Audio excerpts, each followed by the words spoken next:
You want to support Roland Martin Unfiltered?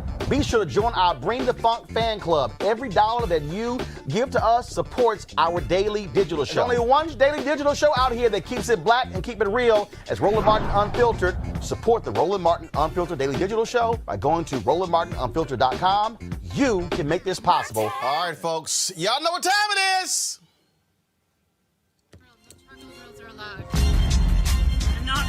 I'm white.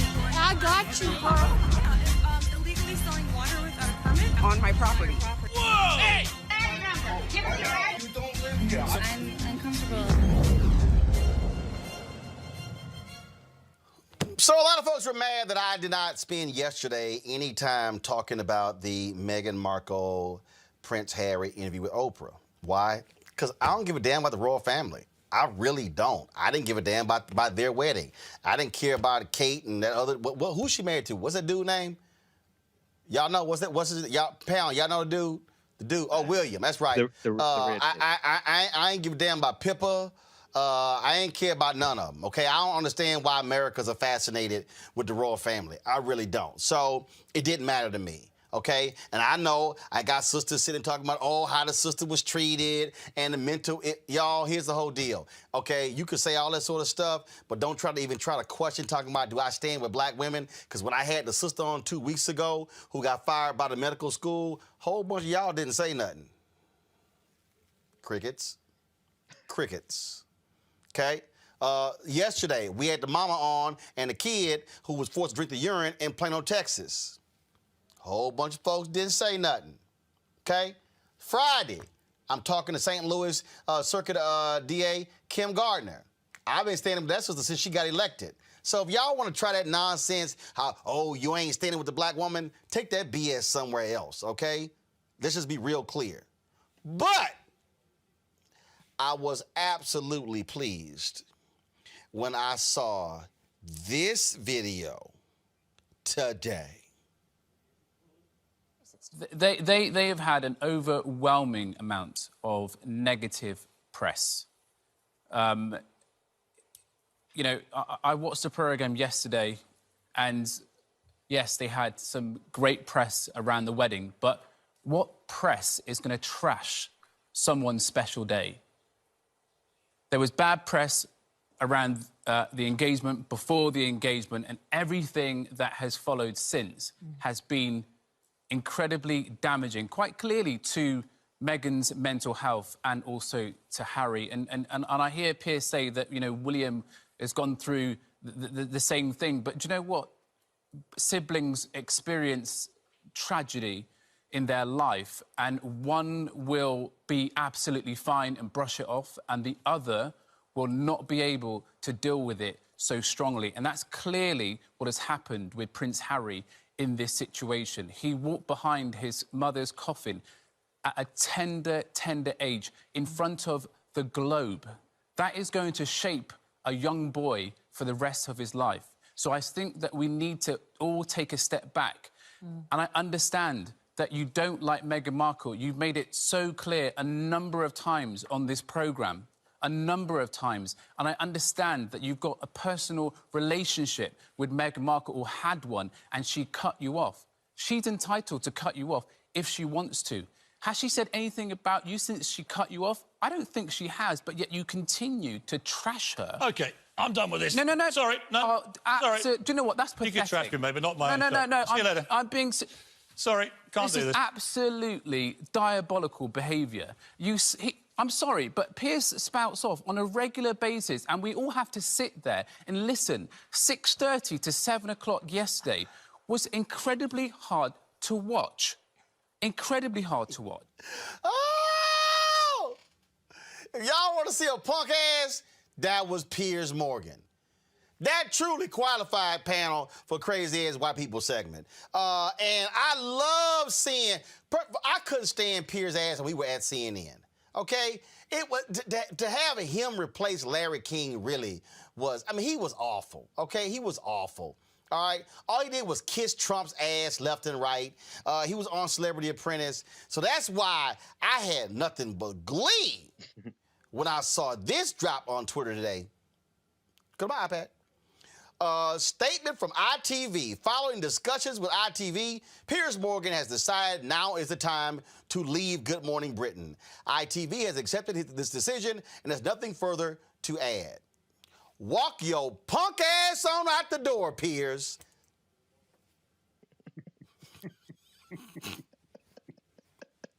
Oh, well. I was cool. I was like, walk your ass out. Again, just, that's it. I'm out.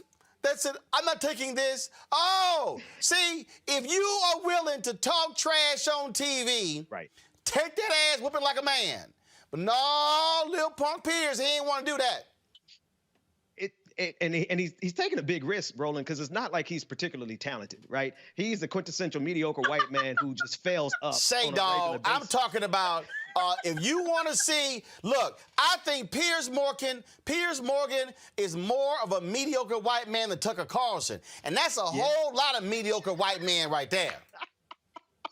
He's like the spoiled milk of Tucker Carlson's, right? And for him to storm off the stage, he can dish it, but he can't take it. I mean, this was cathartic for me because I didn't want to cover that story either about the princess, except for the fact that down with the monarchy, like down with the crown, like I think this is a perfect moment to finish the revolution. But I digress. The point is, if nothing else good came out of it, there's one less mediocre white man on television. It's a win. To watch it happen, Kelly, I was cracking up, laughing. And that's it. I'm done.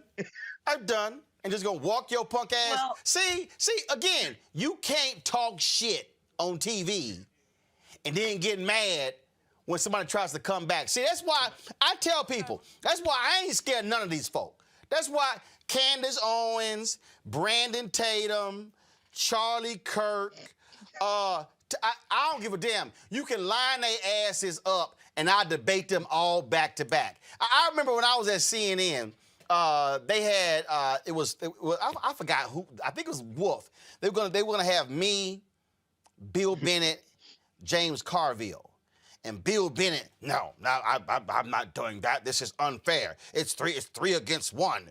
I was like, 3 against 1? What are you talking about? It's 3 against 1. No, I'm not gonna do it. So they dropped me. I got dropped, so it was Bill and Carville. I was like, dude, Bill Bennett, you a punk ass. I said, man, let me tell you something. It can be 5 of y'all, and I'm good. 5 of y'all against 1 of me is unfair for y'all. But see, that's how they are. So little punk, little Piers, take your little monkey ass on. Now you ain't got the morning shot. And so I did tweet the folks at Good Morning Britain. I said, y'all, I'll be happy to fly across the pond and fill in on the morning show if y'all want. Because, you know, they 6 hours ahead of us. So I can still do my show and then do the morning show as well at the same time. I loved it. I loved it. I think it was really interesting to me. Like you, I laughed when I saw it, but I did a little digging, and my thing is he walked off because his coworker struck a nerve when he was talking about how Meghan was no longer talking to him. It's because they went on a date 6 years ago, and it just so happens that the car that Piers Morgan got for her to go home, she used it to go to a party that is the night, apparently, she met Prince Harry. So he is upset that he essentially ghosted her because after that night, he never heard from her again. So the fact that it's been 6 years of vitriol from Piers Morgan, just attacking this woman and her husband and anything associated with her, inviting her enemy, so to speak, onto his show just to attack her some more.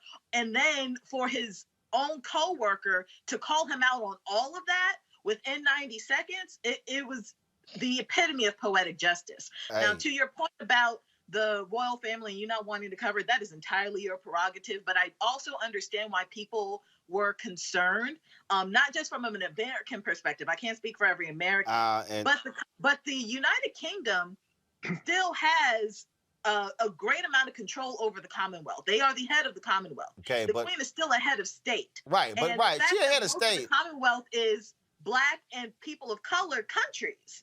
The fact that they're like, it's no question that the monarchy has been racist. Like, that wasn't the issue. The issue is that it was revealed. No, but I don't even care.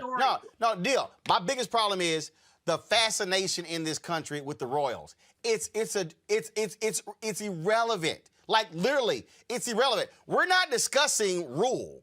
We're not discussing policy. No, we're talking about, okay, Meghan and Harry and what they went through. I'm telling you, I didn't care when they got married. I still don't care. That's cute, that's great, that's wonderful. I was kind of like, okay, whatever. I just didn't. So it's kind of like, whatever. But if this led to Piers Morgan walking his punk ass off the set, oh, yay. Because I appreciate that viral moment, Mustafa. I appreciate it. Well, Piers Morgan's privilege was hurt. It was damaged a long time ago when Meghan was like, yeah, nah, I'm going to go over here with the prince.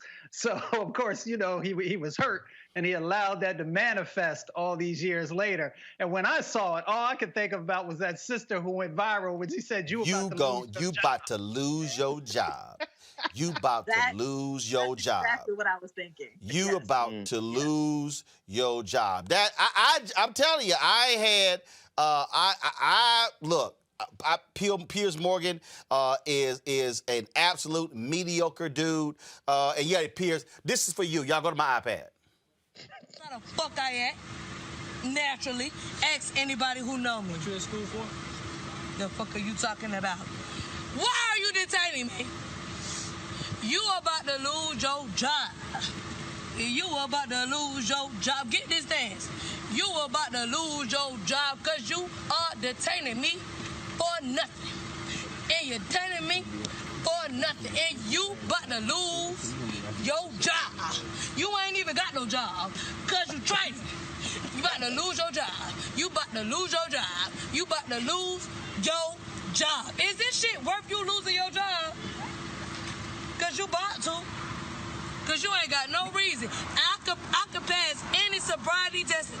Yes, when somebody's trying to detain me when I don't want to be detained for no goddamn reason, yeah, that's how the fuck I act.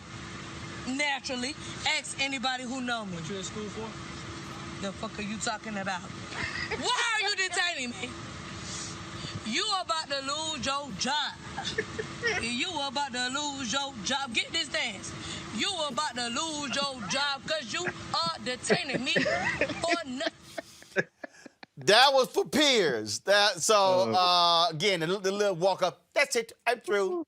A mediocre white man, Piers Morgan.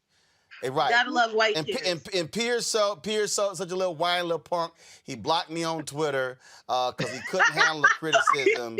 No, he blocked me like a year or two ago. I'm like, you a punk ass. I'm like, you a punk ass. You know, I'm like, get your weak ass on, Piers. You know, like, I'm like, matter of fact, Piers, why don't you go date Bethany Frankel? Why don't you go? Matter of fact, I ain't even, you know, this wasn't even, like, I wasn't planning on doing this here, but I didn't even realize, because when you talked about mediocre, man, I could not help. I didn't realize when Omarosa, because apparently Bethany, she had to apologize because she was like, you know, she said something about Meghan. Again, everybody was all in their feelings, okay, whatever. But I was like, ooh, when you talk about what Omarosa said to her? That was good. Did y'all see that video? Yes, sir. It's one of my favorites. You know what? Let me just go ahead. Let me just go ahead and find that video. I just want to just revel in because since we talking about, you know, mediocre people who on TV. This Making was, them big checks and ain't got nan talent. to be right. found. I mean, making big checks. Let me just go ahead. Y'all go to my iPad, Let's please. be nice. Y'all go to my iPad, please. Go to my iPad. Thank you very much. Let's roll it. It's different for you and I. I'm an African-American woman. You get to walk around and be mediocre and you still get rewarded with things. We have to be exceptional to get anything. It's different for you and I. I'm an African-American woman. You get to walk around and be mediocre and you still get rewarded with things. We have to be exceptional to get anything. It's different for you and I. I'm an African-American woman. You get to walk around and be mediocre and you still get rewarded with things. They're going to make the stank face. You know what? I got to see that again. Y'all, loop that thing again. It's different for you and I. I'm an African-American woman. You get to walk around and be mediocre and you still get rewarded with things. We have to be exceptional to get anything. It's different for you and I. I'm an African-American woman. You get to walk around and be mediocre and you still get rewarded with things. We have to be exceptional to get anything. Okay, I'm good. I'm good. Her face Where's the was lie? stuck. She couldn't say It was anything. great. She couldn't say nothing. Because she was right. She was like, Because she was right. oh, damn, you right. Because she was right. And her show ended not long after that interview. I think it was the She's like, ooh, you right. You right. Omarosa came in there and ended that woman's entire existence. She was like, My God. ooh, you right. You right. I am mediocre. Ooh, you right. You right. Okay, y'all. Yeah, no more Good Morning Britain. Sorry, Piers. I feel for you. No, I don't. Do you? No, I don't. Do you really? No, I don't. Martin Roland sitting up here lying to that man. He don't feel sorry for him. No, I don't. Joseph. No, I don't, because I think you are absolutely a weak-ass man. You're weak. You're absolutely He proved weak. that, though. You're absolutely weak. And the walk-off, because here's the deal. I ain't never walked off a set. Because, see, when you black, you can't just walk off a set. Right. That's called self-firing. Yeah. We can't do that. Well, but again, that's what happens when you're mediocre. So Good Morning Britain. Call a brother. I'll be happy to walk over my African attire and guest host for a week or two across the pond. All right, folks, back to our Roland Martin Unfiltered video in just one moment. It's time to be smart. When we control our institutions, we win. This is the most important news show on television of any racial background. Y'all put $2, $3, $4, $5, $10, $15, $20, $30 on this and keep this going. What you've done, Roland, since this crisis came out in full bloom.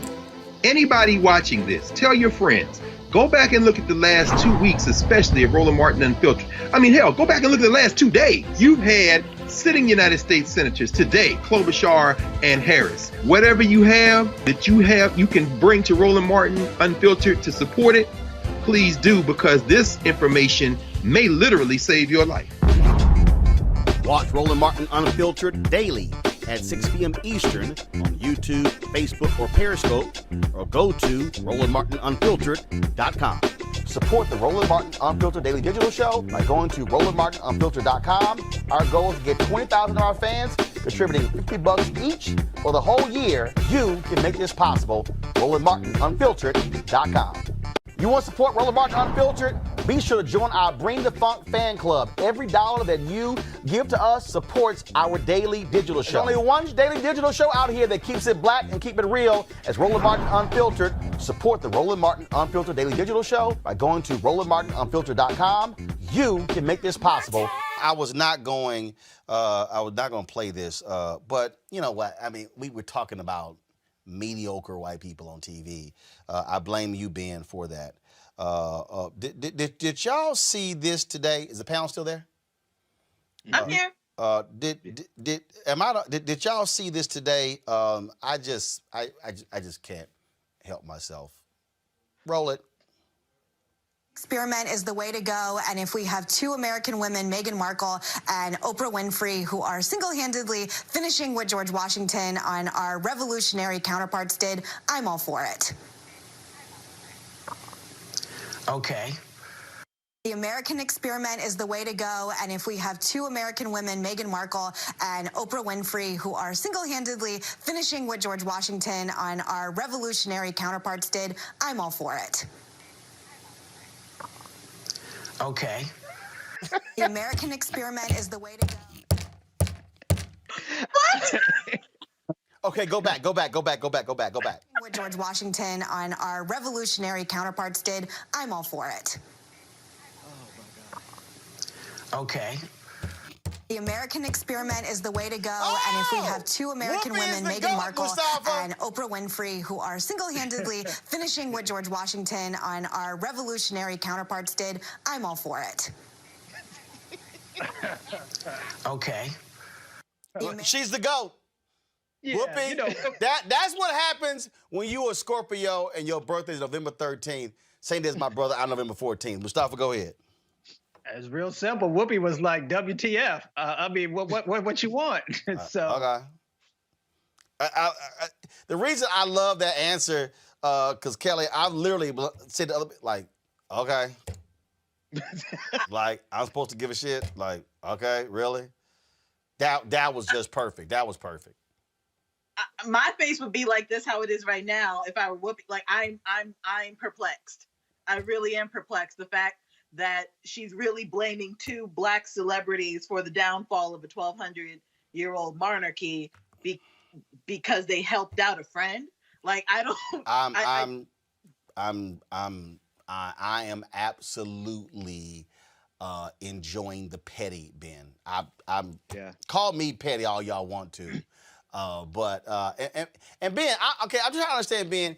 You act like you don't know we do this, because like when I played the clip, you were like, "Oh my goodness, I cannot believe he is playing this clip." I'm just enjoying it. Dog, I mean, hold up, go back. Okay. The American Go ahead, experiment Ben. is the All way right, to go ahead. I'm sorry. Here's the pettiest part about it, right? I actually agree with what she's saying. Like, if two Black women can bring down the monarchy, oh my goodness, it's amazing. But how do you say something right and say it in such a repugnant way that Whoopi is like, okay, right? So she manages to say something good. I wish this could result with the end of the monarchy. It won't. But Meghan McCain is the quintessential mediocre person who only got the job because her daddy was a senator, and she constantly reminds us over and over and again. So she's making all those millions of dollars every single year to go up there and say the obvious things, or just to say something to get everybody's attention. So thank you, Whoopi, for being Whoopi. Just thank you for that moment. Thank you. You know what? One more time. And if we have two American women, Meghan Markle and Oprah Winfrey, who are single-handedly finishing what George Washington and our revolutionary counterparts did, I'm all for it. Okay. All right, that's it for us. Okay. All right, folks, back to that Roland Martin Unfiltered video in just one moment. It's time to be smart. When we control our institutions, we win. This is the most important news show on television of any racial background. Y'all put $2, $3, $4, $5, $10, $15, $20, $30 on this and keep this going. What you've done, Roland, since this crisis came out in full bloom.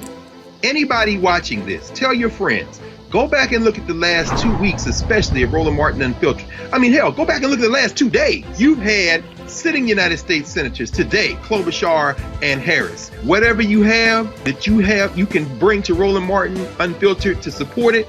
Please do, because this information may literally save your life. Watch Roland Martin Unfiltered daily at 6 p.m. Eastern on YouTube, Facebook, or Periscope, or go to RolandMartinUnfiltered.com. Support the Roland Martin Unfiltered Daily Digital Show by going to RolandMartinUnfiltered.com. Our goal is to get 20,000 of our fans contributing $50 each for the whole year. You can make this possible. RolandMartinUnfiltered.com.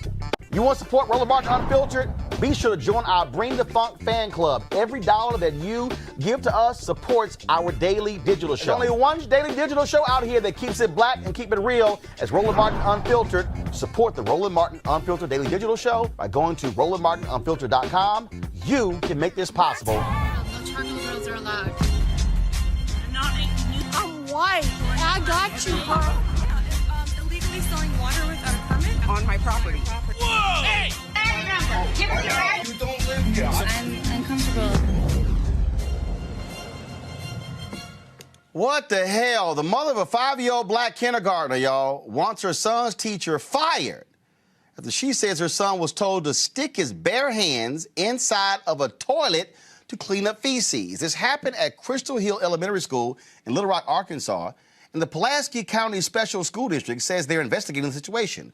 The only explanation the teacher gave to the principal was that she was trying to teach the student how not to stop up the toilet. While the teacher has been placed on administrative leave, the family says they plan to press charges. What the hell? Monique. It's child abuse. That's horrifying. Robert, the white teacher that's didn't not go. crazy. That's criminal. She gave another explanation was, I don't really know why I did it. And look, No, just sir. to Monique's point, that's beyond simply crazy. That it's a criminal act. That is a form of torture. That is something you would hear in the gulags of Russia. That's something you would hear in Guantanamo Bay. That's something you hear from some of the worst dictators on earth. The concept of forcing a child into a situation like that. I hope they have gotten the child therapy, and we have to reevaluate. You know, I'm a big defender of good teachers. Teachers like this, we have to make sure that we weed out of the population and give these people the sorts of psychological evaluations they need before they're put in charge of raising our children. You know, children spend more time with their teachers often than they do with the parents, quite frankly. So we need to ensure we're getting the best quality people around them and not folks with clear psychological issues along these lines. I don't know what the hell some of these folk think is Scott, but that's somebody I would not want in a classroom ever again. And this was a little kid, too. Not that that matters, any kid, but he couldn't be more than 5 years old. I saw the picture in the report that your team sent us, and it just makes no sense. So therapy, terminator, you know, Monique raised a really good point about child abuse. I bet you there's a state statute that you could fit this set of facts into, and you could go to the local prosecutor and see if she could be prosecuted on top of her losing her job and her teacher's license. That makes no sense. But again, they don't see us, right? So she sees that young black kid as an animal, not as a human being, not as a child of a mother and father. So she ought to be criminally prosecuted and civilly and from a regulatory basis, everything taken from her until and just keep it moving. I mean, that's all. I mean, it's not a big debate. Well, no, the problem here is, you know, it's not guaranteed they'll remove her from the classroom. I'm just simply saying. There's no debate on what needs to happen. Oh, no, I understand. Well, first of all. There cannot be a debate on that. Well, guess what? We've seen a whole lot of ignorant stuff from school districts before. And so hopefully there's not going to be a lot of the whole debate. And then you don't have this, well, I don't know why I did it. I mean, I was trying to teach. There's misconduct, and then there's complete bullshit. She needs to be prosecuted. She needs to lose her license, lose her ability to have a job. Her and the school district needs to be sued because there's negligent hiring there, negligent training. I could write the lawsuit up in about a half hour. But it's not just therapy for the one child. There needs to be a full investigation regarding any child that she's been interacted with, because nothing like this happens in a vacuum. And if something as blatant as this happened, there is no telling what the other actions, statements, aggressions have been taken against the children in this class or in prior classes. And so that school district has to do the full extent of their job, as does the Child Welfare Services Office and the prosecutor's office. Because she felt comfortable doing it. See, that's the other thing, Roland. She felt comfortable doing it. That's what you got to investigate, as Monique said. And if it's not feces, who knows what else is out there? Right. They're out there practicing hanging this young kid for fun. Yeah, this isn't the first time she's done something. This is the first time she's gotten caught. And frankly, I think it would be worthwhile to spend the time and the money to interview every child she's ever taught or within a reasonable range to find out exactly what has happened and how deep this goes. As I said, someone doesn't do that something like that demented for a first time. That is, you have to check and see if she was chopping up animals in her backyard, cutting herself, checking her journal to see what kind of person this was. Yeah, that's some sick shit, man. That's some sick shit. Indeed, indeed. All right, folks, back to our Roland Martin Unfiltered video in just one moment. It's time to be smart. When we control our institutions, we win. This is the most important news show on television of any racial background. Y'all put $2, $3, $4, $5, $10, $15, $20, $30 on this and keep this going. What you've done, Roland, since this crisis came out in full bloom. Anybody watching this, tell your friends. Go back and look at the last 2 weeks, especially of Roland Martin Unfiltered. I mean, hell, go back and look at the last 2 days. You've had sitting United States senators today, Klobuchar and Harris. Whatever you have, you can bring to Roland Martin Unfiltered to support it, please do, because this information may literally save your life. Watch Roland Martin Unfiltered daily at 6 p.m. Eastern on YouTube, Facebook, or Periscope, or go to RolandMartinUnfiltered.com. Support the Roland Martin Unfiltered Daily Digital Show by going to RolandMartinUnfiltered.com. Our goal is to get 20,000 of our fans contributing $50 each for the whole year. You can make this possible. RolandMartinUnfiltered.com. You want to support Roland Martin Unfiltered? Be sure to join our Bring the Funk fan club. Every dollar that you give to us supports our daily digital show. There's only one daily digital show out here that keeps it black and keep it real. As Roland Martin Unfiltered. Support the Roland Martin Unfiltered Daily Digital Show by going to RolandMartinUnfiltered.com. You can make this possible. Folks, check this story out. You know what? Just go ahead and roll it. No charcoal grills are allowed. I'm white. I got you, huh? Illegally selling water without a permit on my property. Whoa! Hey! You don't live here. I'm uncomfortable. So last night, someone sent me this video that circulated on social media, and I said, what the hell? They were a bit jumbled. Yeah. It's the best way I can put it. It's like, okay, let me reason through that, what you just said, kind of thing. Yeah, right. Unfortunately. And you know what? I hate to say this. I end up having this, angst every semester that a lot of my lower ones are blacks. Happens almost every semester. And it's like, oh, come on.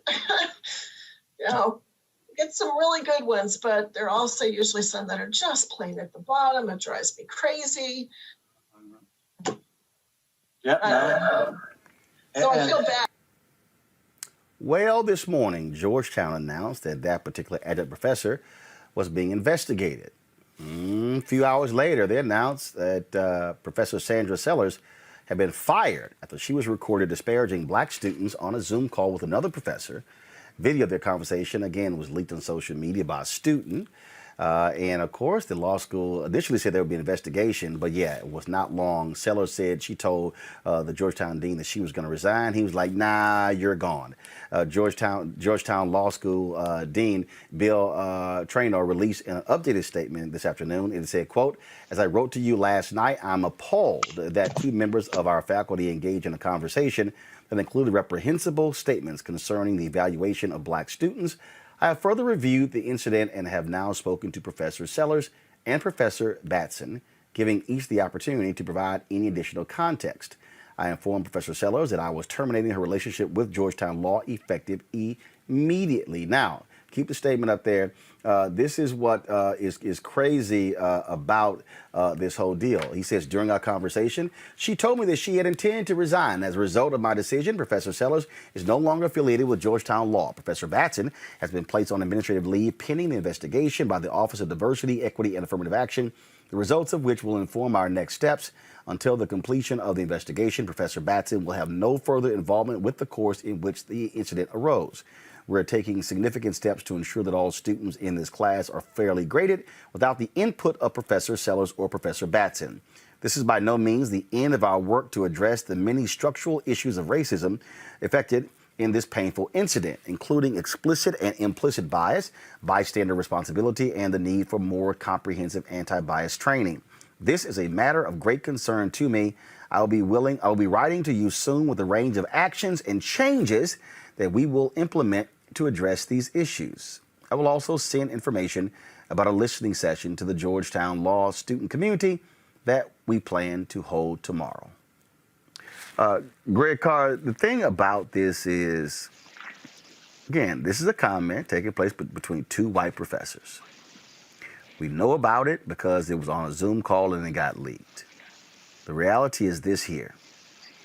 These conversations happen every single day in law schools, engineering schools, in professional schools, in law firms, in corporate America. In fact, I want to pull this up. I saw this, and it's really tied to this same story that's just very interesting in terms of just how folks roll. So a test was done, and in this test, what they did was they sent out this particular statement, if you will, and it came from. It was two different statements that went out. It was a law statement, and what was interesting about it is that they had sent out like 43 different law partners responded to it. Well, they said that it came from one of the statement came from a white student. He had the exact same name, but they said one was a Caucasian, the other one was black. Guess which one had the most negative comments and the most spelling errors? It was literally the exact same letter. And folks say, like Mike Pence and others, oh, implicit bias, systemic racism, these things just don't exist. Roland, this is a very difficult and delicate topic. I think Professor Sellers was made a scapegoat. I think they made the wrong decision by terminating her and Professor Batson, removing him. Because when you see, the thing people have to understand about law school and the practice of law and the study of law is that at the center of that intellectual work is language. I remember after my first year in law school, when I went to Ohio State after coming from an HBCU, and, you know, I remember being told by 2 and 3Ls, second year and third year law students, that the professors knew as they were grading, and grading in law schools typically anonymous, but they said they knew who the black students were. I had a contracts professor who was a racist, and it was said nobody ever got above a C in his class. He's now dead. And I remember taking that as a personal affront, but I take it as an affront as a person who has lived his entire life deeply invested in language, in reading and thinking about these things. And so when I say this is delicate and I say they make the wrong decision, and I'll wind this up, but it's very important because this is the beginning of a conversation I think we have to have. Understand when a law professor is grading or listening, there are two things that kind of work. I'm just going to be very, very brief about this. As somebody who has taught for many years, every semester I teach a class at Howard Law School, Race, Law, and Change, which I'm very grateful for because the black students and the other students, it's not just black students at Howard Law, but the students who come to Howard Law, like many of the ones who go to North Carolina Central and Texas Southern, Miles College in Alabama, the HBCU law schools, they come because they want to be relieved of that type of whiteness, white expectation. But there are two things that are happening while somebody's grading, particularly if it's anonymous grading based on sentence construction. Sometimes professors are triggered by the themes that students might emphasize. I remember moot court competitions at Ohio State where they would say the black students seem to always argue on the side of social justice, and they would downgrade. The rubric is supposed to, the rubric is all culturally determined, but they would say the choices you all make in terms of what you emphasize when you're studying a case, when you're trying to go through a statute and make an argument, they always seem to trend towards social justice. So that implicit bias is coming through in the grading. The other thing is how students construct sentences, how students put together arguments, word choice. They think they know who it is based on how that happens. So we had a 2-day thing where the Black Law Student Association, that's when I was president of BALSA, we basically held the whole faculty at Ohio State hostage over a weekend at Ohio State to flesh out this challenge of whiteness as it manifests in assessing black intellectual work. When I say this is delicate, this isn't about somebody saying, I don't like black people. This is about how intellectual work is filtered through the lens of race. And you don't get rid of that by some anti-bias training and firing 1 or 2 people, because every last member of that faculty, let me tell you, came through a system that is baked into the way they think about intellectual work. And to make very, very clear, many of those classes, they don't know the names of the people they're grading. That's how deeply baked in it is. So it ain't like she's saying, it's Tawanda Jones, I'm going to downgrade you. No, there are no names on the paper. See, you don't get rid of that by getting rid of her. You make her stay there, and then you put her in the middle of the room, surround her with the rest of the faculty, and say, now explain to us why you said you have a problem in this conversation when you got some black students who are first generation, second generation, they're in a property law class. You're talking about restrictive covenants. You're walking through the language of Shelley versus Kramer and Hurd versus Hodge and all that. And the student who has never been introduced to that language is trying to not only grapple with this new concept, but grapple with the fact that I didn't even learn about this until I got to this law school. Wow. Now, this is a delicate thing. But Sam, I'm going to pull this up because what you just laid out, this is a perfect example. It ties right to it, and it involves law. This email went out. It says 53 partners from different law firms were asked to evaluate a young lawyer's legal memo. It was the exact same memo, except half identified the writer as black, half as white. The black writer's work was consistently seen as less competent. So watch this. The exact same memo averaged a 3.2 on a 5.0 rating under the hypothetical African-American Thomas Meyer and a 4.1 under the hypothetical Caucasian Thomas Meyer.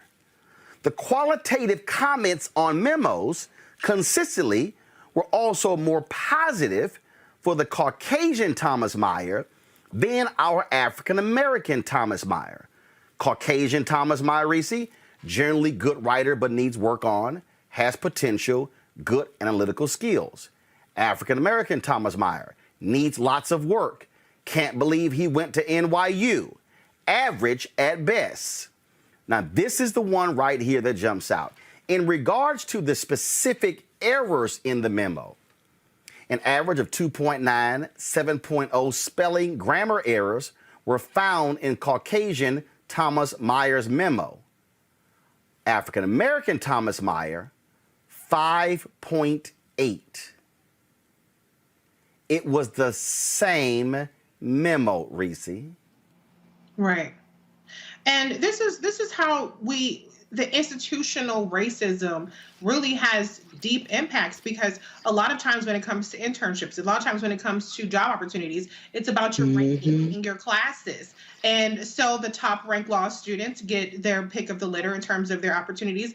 Whereas if you're a lower ranked student, then you're going to have to, accept less money, which has generational consequences. And so there is an actual, implication to this that's not just, oh, white people are racist, duh. Like it's actually something that can be detrimental in terms of the earning potential and the trajectory of a person's career. And if it's rooted, and with it being rooted in biases, again, as Dr. Carr laid out so expertly, it's baked in every single layer of the grading system and every single layer of how, Black students are perceived. Even if you don't even know that the person is Black, you get a Black penalty even if you're white. because if you sound like a black person, or if you're going for causes that seem like something that only a black person will care about, which is interesting that it's only that they think only black people care about these things, then there's a penalty for that. And so it's layers upon layers upon layers. It's not, like Dr. Carr said, just a matter of a conversation needs to be had. You have to address the institutional aspects of it. And again, what the end result is, a tangible result. It's a person who doesn't get the interview, a person who doesn't get the job, a person who gets offered less, a person who doesn't, that has to go into a different field perhaps. And so these are the things that, even when you look at black law students, you look at black lawyers, you look at them as, the upper echelon. They're the, some people could say talented 10th or whatever the situation may be. But even they have to deal with these institutional racist barriers that harm their careers. Well, it cracked me up. When I saw that, I thought, Erica, when I was at the Fort Worth Star-Telegram, I remember there were two of us, and it is so interesting. I'm not going to name this person. Y'all see this person on national television a lot. But we were working at the paper together. And I covered City Hall, and this person covered county government. And it was interesting because I'm white, he's black, we're about the same age. And what was interesting is that, he made far more errors than I did. We had to run numerous corrections to his work. I think probably had 3 or 4 maybe in 1 year. But it was very interesting when I watched my white bosses and I watched how they described him and described as a go-getter. Oh, he makes the mistakes because he's too eager. And I literally watched, and I'm sitting here and I'm going, y'all just gonna let that slide? Let that slide? But it was interesting then, for me, it was when the editor came to me, you need to get your production up. Really? And what was a trip with that is she didn't realize, Kay Northcott was my editor, she didn't realize that I actually kept all of my stats. And I kept them, how many days I worked per month and per week, went down the whole deal. All right, folks, back to our Roland Martin Unfiltered video in just one moment. It's time to be smart. When we control our institutions, we win. This is the most important news show on television of any racial background. Y'all put $2, $3, $4, $5, $10, $15, $20, $30 on this and keep this going. What you've done, Roland, since this crisis came out in full bloom. Anybody watching this, tell your friends. Go back and look at the last 2 weeks, especially of Roland Martin Unfiltered. Hell, go back and look at the last 2 days. You've had sitting United States senators today, Klobuchar and Harris. Whatever you have that you can bring to Roland Martin Unfiltered to support it, please do, because this information may literally save your life. Watch Roland Martin Unfiltered daily at 6 p.m. Eastern on YouTube, Facebook, or Periscope, or go to RolandMartinUnfiltered.com. Support the Roland Martin Unfiltered Daily Digital Show by going to RolandMartinUnfiltered.com. Our goal is to get 20,000 of our fans contributing $50 each for the whole year. You can make this possible. RolandMartinUnfiltered.com. You want to support Roland Martin Unfiltered? Be sure to join our Bring the Funk fan club. Every dollar that you give to us supports our daily digital show. There's only one daily digital show out here that keeps it black and keep it real. As Roland Martin Unfiltered. Support the Roland Martin Unfiltered Daily Digital Show by going to RolandMartinUnfiltered.com. You can make this possible. Joining us right now is King Randall One, founder of the X for Boys organization based out of Georgia. So, King, explain why in the world you're conservative, correct? Yes, sir. So please explain to me why this bill, why Republicans are pushing forth a voter suppression bill when last year we saw record turnout in Georgia, record turnout. So why would they want to restrict voting when you just had record turnout in Georgia?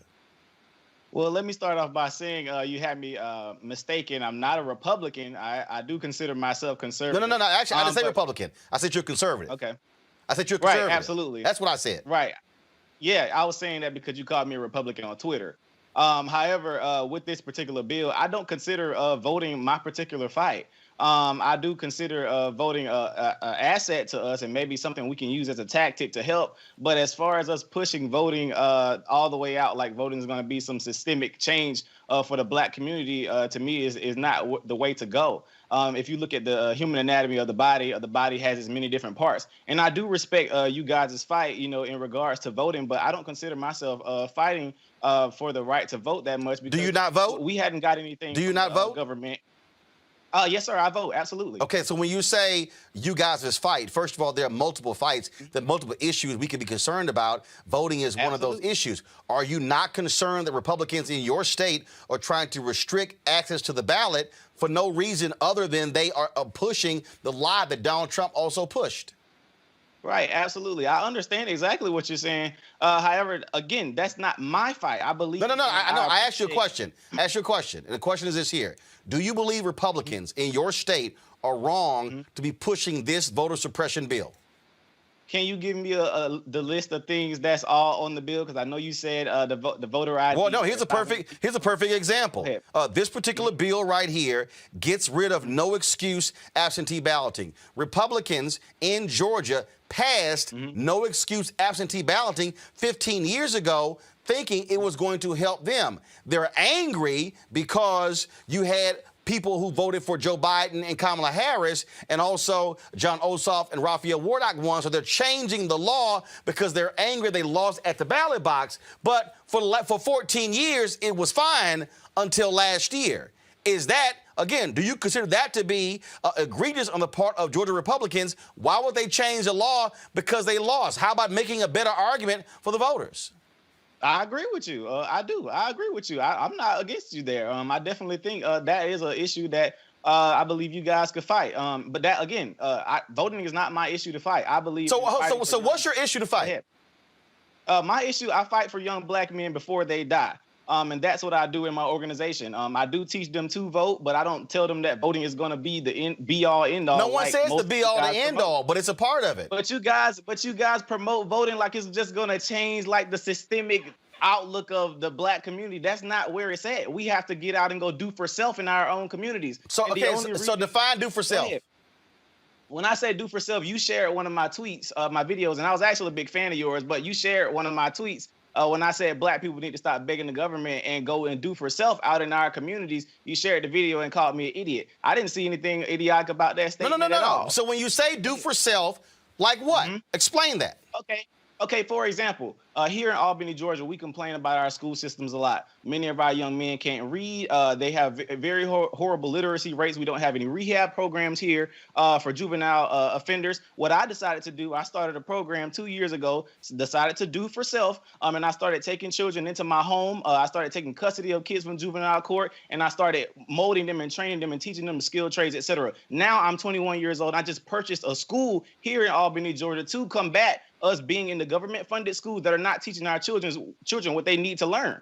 So that's what I mean by do for self, simply getting up and going out and do it. So I beat the stereotype that I'm young, Black in America, and I can't do anything because somebody's holding me down. Absolutely not. So a question. Teenagers went and go ahead. Me and some teenagers went and bought a school, and we just bought a school bus simply from going out and doing work. We decided to go fix our own communities. I'm not expecting anything from no politician. I'm not expecting nothing from Donald Trump, Joe Biden, or nobody. We're going to go do it for ourselves, and that's what I believe we need to be doing. I can vote, sure, but nothing's going to change in our community. So you went to the juvenile court system.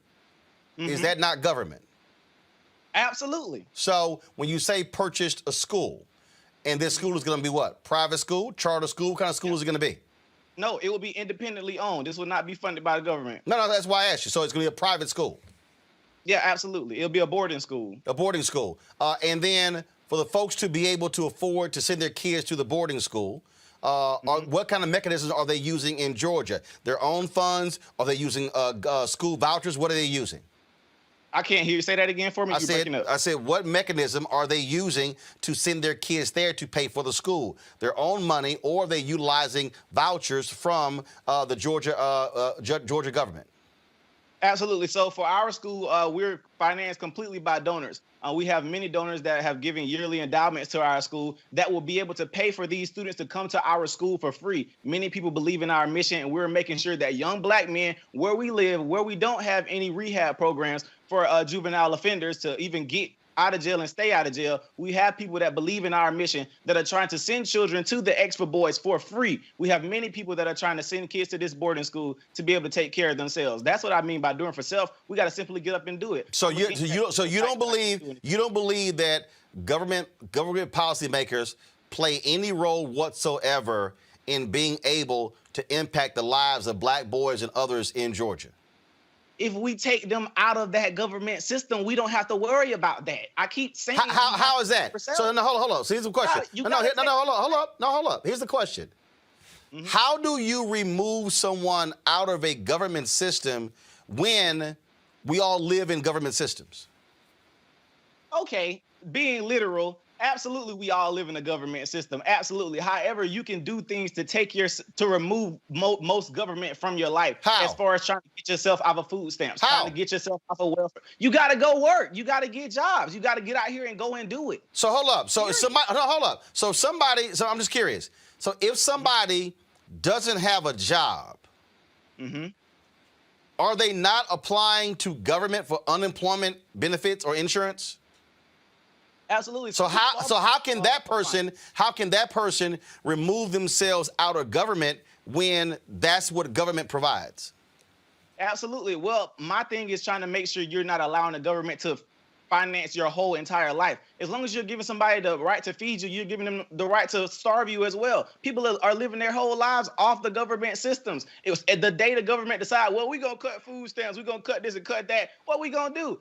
We have people out here living off those systems. So I believe in teaching our people how to go survive without the government. That's my biggest thing. But again, though, you keep saying, I'm trying to understand. You keep saying how to survive without the government. You act as if a young black boy who comes into your program will not interface with government in any way. They will interface with government still driving down the street. They will interface with government trying to get a driver's license. They will interface with government trying to get a voter ID. They will interface with government trying to apply for financial aid to go to college. So they're going to interface with government in many ways. The point I'm saying is, doesn't it make sense that black folks should be engaged in a political process to where we are impacting policy that also impacts us? Or are you saying that doesn't matter at all?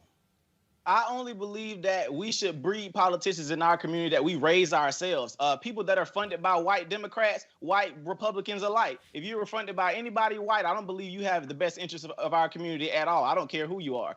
Whether you be Raphael Warnock, John Ossoff, Kelly Loeffler, or what's his name? The other guy that was running. I don't care who you are. You don't have the best interests of the black community at heart because we are not funding their campaigns fully. I believe that we have to raise our own politicians, which is what we're trying to do in our program. We are going to put them in government. Some of them want to go run for positions, but we know we bred them in our communities. But hold on. See, not nothing white Democrats that came and gave us and spent millions of dollars on all these ads and got folks all riled up about these guys for you to come keep black people, remain a Democrat Party and the Republican Party side chick. They only come to the black community when they want our vote to get off and then disappear. We don't never see them again. But here's the thing that's again interesting. You just offered a contradiction. You first say you want to remove people from government, but then you say you're raising them to run. So which one is it? When I say remove from government, I'm saying keep as much government out of your life as possible. But how are you raising people to run for office? Say it again. How are you then raising people to run for office if you don't want folks involved in government? So here's the deal. Okay, how about this? Okay. So the young men that you're raising up to be in government, how in the world are they going to be able to be effective when you have Republicans who are passing voter suppression laws, and then you're saying, well, that's really our issue? Aren't they making it harder for the very folks you trying to raise up to get elected? I didn't say our issue. I said that's not my issue that I'm fighting. But like you just said you're raising up politicians. Again, that's for when the children, what they want to do. I'm not raising them directly just saying, oh, you got to go be a politician. No, for the kids that want to go in that area, I have mentors for them to go into that area. But shouldn't we be fighting voter suppression laws that make it harder for them to get elected? Mr. Roland, if you can't go get, what's the problem with black folk going to get voter ID? No, the issue is not a voter ID. Okay. No, wait. Hold up. Stop. Hold up. You just said, what's the issue? If you live in rural Georgia, and you've seen the closures of driver's license offices, and you don't have transportation, then the question is, how are you then accessing it? In Texas, for instance, when Texas passed its voter ID law, they showed that 600 to 800,000 African Americans and Latinos were going to be negatively impacted by the voter ID law in Texas because of where they could go. In Texas, they said that you could not use your state-issued student ID at a state institution, but if you had a hunting license, you could. In Pennsylvania, when they passed their voter ID law, they required you to actually travel to an office to fill out a form to say you could not afford a license, an ID. You then would have to go back home, and then once they've certified that, come back. There was some 20% of elderly who couldn't do it. There are black people in Georgia who do not have birth certificates who cannot get a voter ID. So that's just one issue with the voter ID. But in Georgia, Republicans, hold up, that's just one issue. In Georgia, right now, Republicans want to make it a crime to hand out water and food if folks are waiting in line to vote. Does that make sense? Okay, if they gonna do that, then how about before people go and vote, y'all go set up like you usually do and go hand it to them before they go get in line? It's a way around that. You do realize there were massive lines in Georgia and other states, but again, you still dance around my question. Why legislate handing out of water and food? Why? Well, I don't know. You got to ask them that. No, you the conservative. You in Georgia. Hold up. These are your lawmakers, not mine. These are yours. So the question is, how much sense does it make to outlaw water and food? I don't see why they're doing that. That's something. That's a question for me too. I don't understand why. So do you also think it's wrong for Republicans in Georgia to restrict voting on Sundays when they're specifically targeting black people who do souls to the polls? Is that good or bad? Well, I didn't see the law that said they're directly targeting black people, but I would assume there's definitely who votes on Sundays? To the polls. More black people are participating in voting on Sunday and souls to the polls. That's targeting black people. So you think that's So you also think that's a bad idea, right? I would think that's a bad idea, but if that push come to shove, we got to vote on another day. If we really want to vote, we got to go make it happen. Push come to shove. What about ballot drop boxes? So, for instance, they're going to require them to be located inside of early voting locations, which means that you can only drop off your ballot when the voting location is open. If it's closed at 6 and you get off work, you can't drop it off. As opposed to right now, it's 24 hours. If you could just come by like a mailbox, drop it off. Good or bad? That's bad. I agree. That's bad. Okay. So that's bad. Absolutely, I agree. Got it. You also have, they restrict early voting buses to emergencies, meaning if you said y'all bought a school bus, right? Yeah, absolutely. That means if you decided to say, hey, we're going to provide a public service to the people in Albany and drive them to the polls, this law says you can't do that. That's a problem. So, for the things I mentioned is a problem. Okay, all right. Do you also think it's a problem? It says bans outside funding of elections from nonprofit organizations. So you have governmental entities who say, hey, we can't afford X number of workers. You got nonprofits out there, nonpartisan, where people actually fund staff and things along those lines. Republicans in your state say, oh, we're going to outlaw that too. Okay. Good or bad? That's a problem. All right. So disqualifies provisional ballots cast in the wrong precinct. So let's say you weren't aware they switched the precinct and you actually voted in that precinct. This law says, sorry, forget about it. It gets thrown out. I mean, I wouldn't say that's good or bad. It's just something you got to pay attention to. Yeah, but you got to pay attention to. Okay. Got it. Yeah. They set a deadline to request absentee ballots 11 days before Election Day. Why? I mean, like, what's the big deal? You got to ask your lawmakers. They're actually passing it, but you're a resident of the state. Aren't you concerned about the laws that these folks are passing that are going to have an impact on the people there in Albany, Georgia? Absolutely. However, that's not my fight. We have people fighting for that, but I'm not fighting for that. I mean, you're not fighting for it. Do you care? Okay. Do you care? Yeah, I care, but I know I got people like you and other people around here fighting for our right to do that. But the body has many different parts. That's not my fight. Gotcha. So if you're trying to move folks to change things, they're in Albany. And this is one of those things that is a part of our process, is a part of way of life, meaning you can be out there, you can have your own business, you can do for self, you can have an urban farm, you can do all those sort of different things. But if Republican lawmakers in Georgia are making it difficult for you as a citizen to be able to participate in the electoral process, should that not be contested? Should that not be fought? Yes or no? I believe it should be fought. If we do find issue and fault with that, I definitely believe we should stand up and go fight for that. The people who do fight for that, but that's not something I fight for. Again, that's just not my fight. I know we have people here that are doing that and that are fighting for different injustices, but that's not my area of injustice. Body has different parts. You talked about getting donations from various people.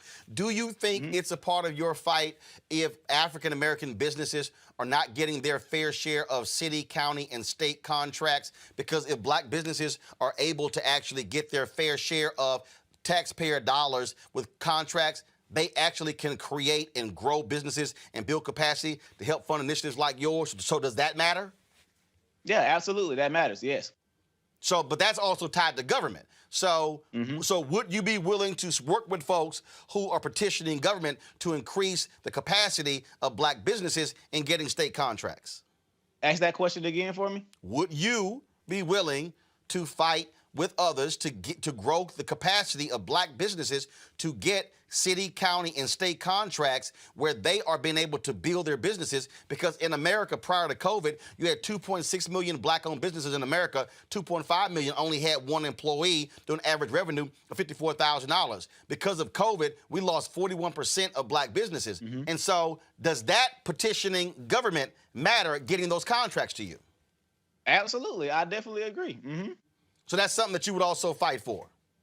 Yeah, absolutely. I'm even encouraging some of my children to start businesses, so that's something they would have to look into. Absolutely. But wouldn't you also want to have legislators who are in office who are more likely to support that initiative versus those who are against it? Absolutely. I definitely agree. Which means that in order to get those folks elected, we must be able to have uninhibited access to the ballot. Right, absolutely. But as far as seeing some of the things on the bill, as far as the feeding and stuff like that, I mean, we not slow and we don't have a learning disability. I believe some of those things we can get taken care of. We can go get IDs. We could go start a black voter IDs matter and go help people go get their IDs. I mean, these are things we could do. Yeah, but you keep going back to ID as if that's the only issue, and that's not the only issue. That's not the only thing. I'm just saying, like, that's one of the issues. No, that's one. That's one. I read for you about 10 of them. That's one. So that's one particular thing right there. So, but what's interesting though is that again, government plays a role in being able to change the condition of the lives of people as well. If there are people who are restricting our access to the ballot, they're restricting our ability to be able to change the conditions of various communities. So therefore, why would we not consider that to be an important issue, just like an important issue of being able to buy a school, fund a school, and when you say do for self? Because again, the people who I hear the most who yell do for self, you know what? They get a whole lot from government. Mm-hmm.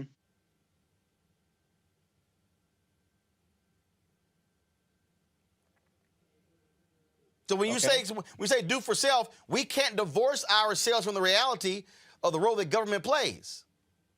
Well, this because is the same in fact, America. your school you bought, you have to that has to be up to code, correct? Yes, absolutely. That's government. Okay. And so we can't. So this notion of removing ourselves from government just doesn't exist because we deal with it every single day.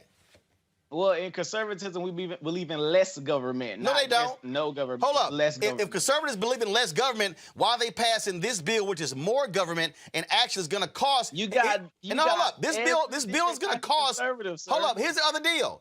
This bill is going to cost Georgia taxpayers $30 million more to make it harder to vote. That I would think, as a fiscal conservative, that's stupid. It is. I agree. So if you agree with that, and if you agree that it makes no sense to limit Sunday voting, if you agree that it makes no sense banning outside funding of elections, and you agree that it makes no sense restricting early voting buses to emergencies, in your view, Republicans in Georgia should not be voting for this bill and making these changes, yes or no? Absolutely. Considering the pros and cons, yeah, definitely. I don't believe the bill should pass. Absolutely. Gotcha. And what do you make of black Republicans who say nothing about any of this, who frankly are silent in Georgia as this is happening? I'm very critical of black Republicans and black conservatives when they're not addressing the issues that directly affect us. Absolutely, I don't hold my tongue on that at all. If it's an issue that's directly affecting the black community, that's hurting us, absolutely they get chastised. From Candace Owens all the way down to whoever, everybody gets chastised. From me. I believe all of us need some criticism, whatever side you on. So I definitely don't hold my tongue regardless of whatever party they consider themselves in, because I'm independent. And so when you talk about building what you're doing there, what's the next step for that? Oh, absolutely. All right. So right now we just purchased our school. And again, we're working with boys 11 to 17, and we're working with grades 6 through 12. We have to renovate our school right now.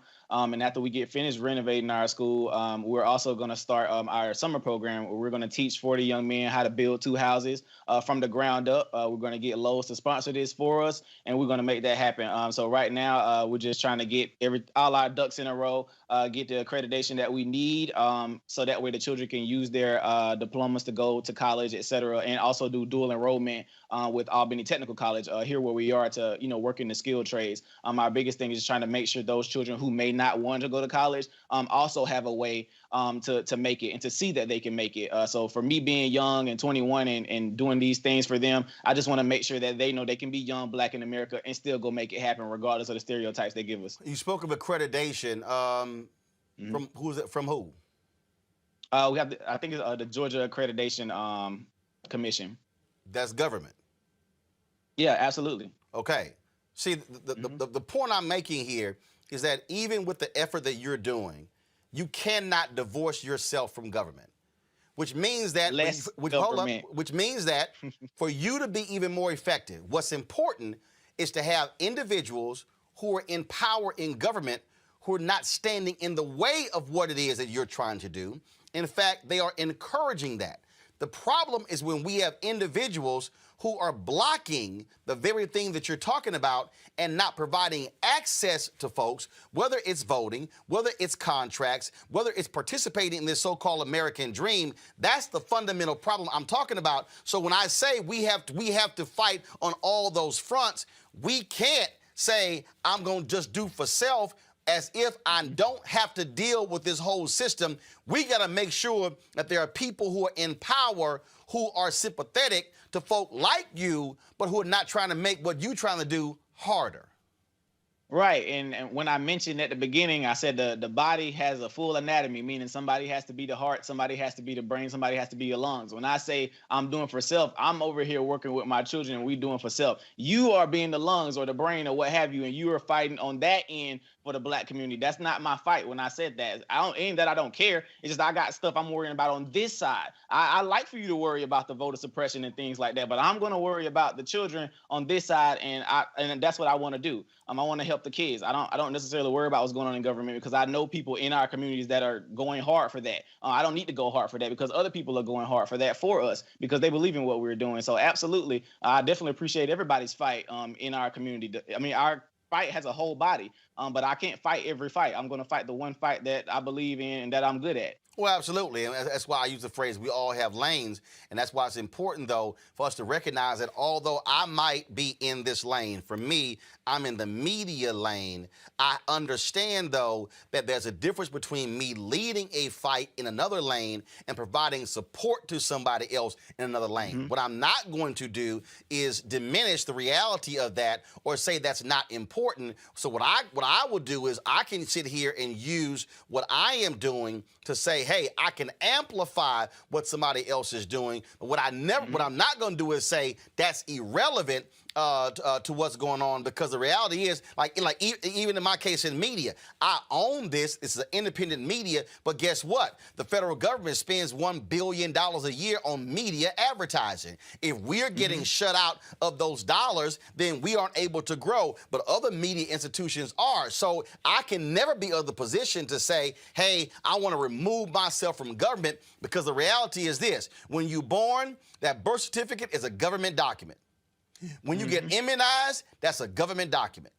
When you get married, first of all, that high school diploma is a government document. When you get married, that's a government document. When you get divorced, that's a government document. And when you die, your death certificate is a government document. And so my point is this here: I want to make sure that we are involved in the voting process to ensure that we are electing people who have our best interest at heart and who are passing good policy to allow us to be able to do the things that you're talking about. But what I will never do is say, hey, I ain't sweating that, because that could actually make your job a hell of a lot harder. How can folks get in touch with your organization? Absolutely. Well, my name is King Randall. You can follow me on all social media at New Emerging King on Twitter, Instagram, or Snapchat. And Mr. Roland, I definitely would love for us to stop with the Twitter back and forth battles. I'd actually like for you to come speak with my kids, or at least talk to them via Zoom. Because like I said, I was a fan before, but I don't really care for the going back and forth on social media. So I would love for you to speak with the kids. And also Miss Erica Savage, one of your former hosts, she's a big fan of mine.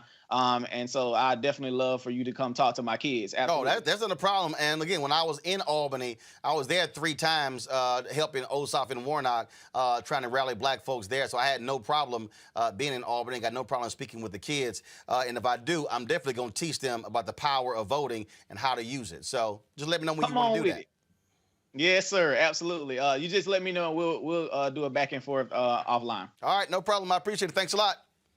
Absolutely. Peace out. All right, folks, back to our Roland Martin Unfiltered video in just one moment. It's time to be smart. When we control our institutions, we win.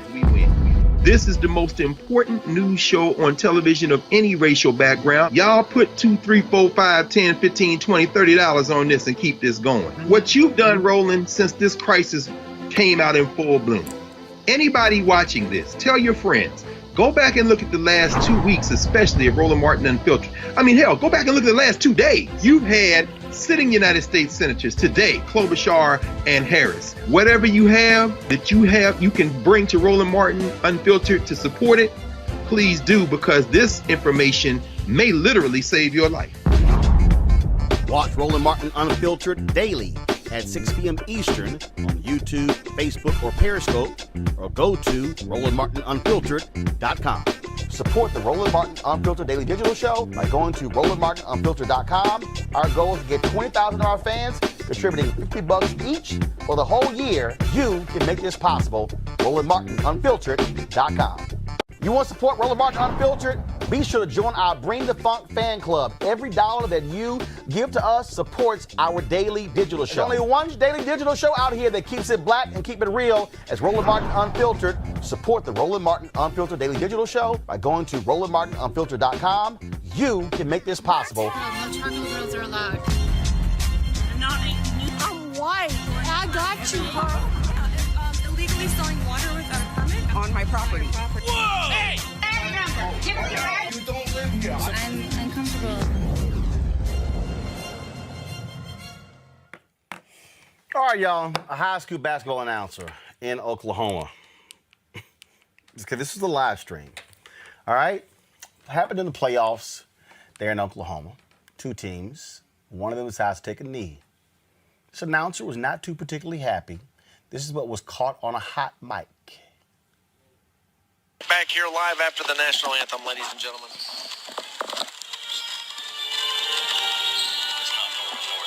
not? They're green and white. Oh, shit.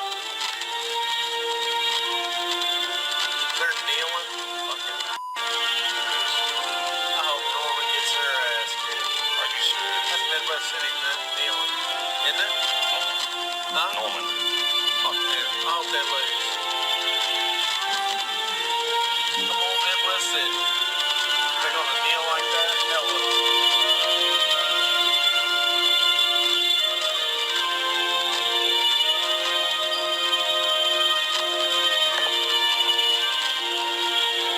They even salute the flag? Some of them are. Fucking niggers.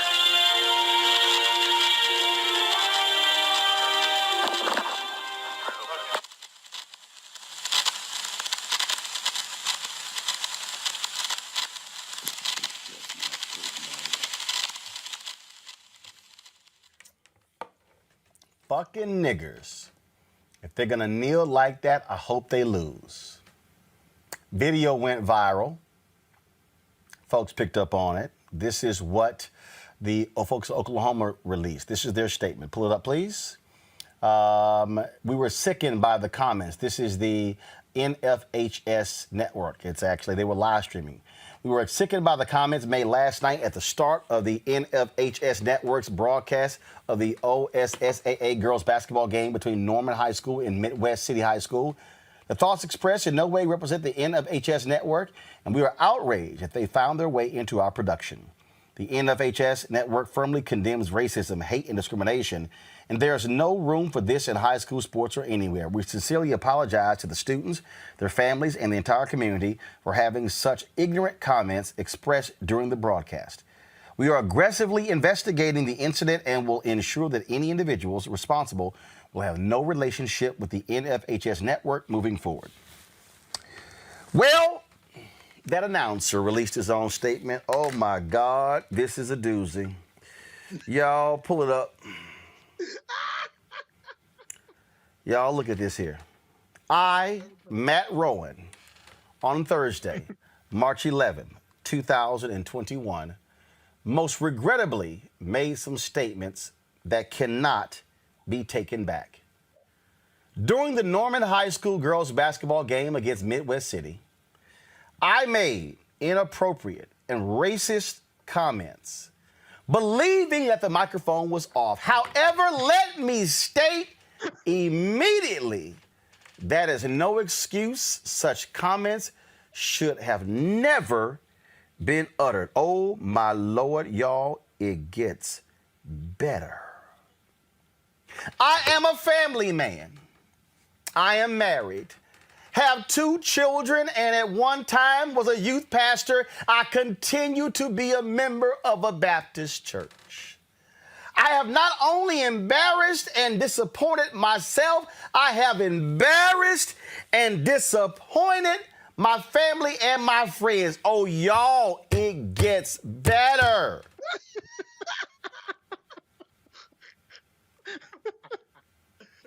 I will state that I suffer type 1 diabetes.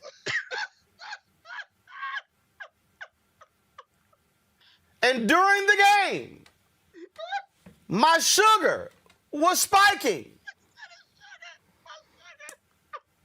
while not excusing my remarks, it is not unusual when my sugar spikes that I become disoriented and often say things, y'all.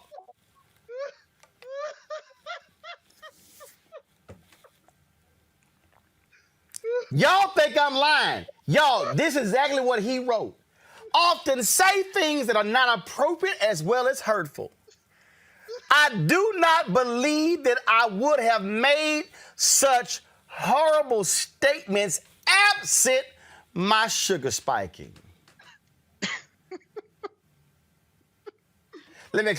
I'm gonna come back and read this, but my both of my grandmothers had diabetes. My dad has diabetes. My brother has diabetes. I think my mom has diabetes. I've never seen my daddy or my grandmothers or my brother or my mama go, ooh, my sugar spiking, nigga. It's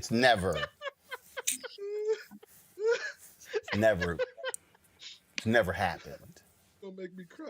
It's never happened. Go back to the statement. I need to read the rest of it.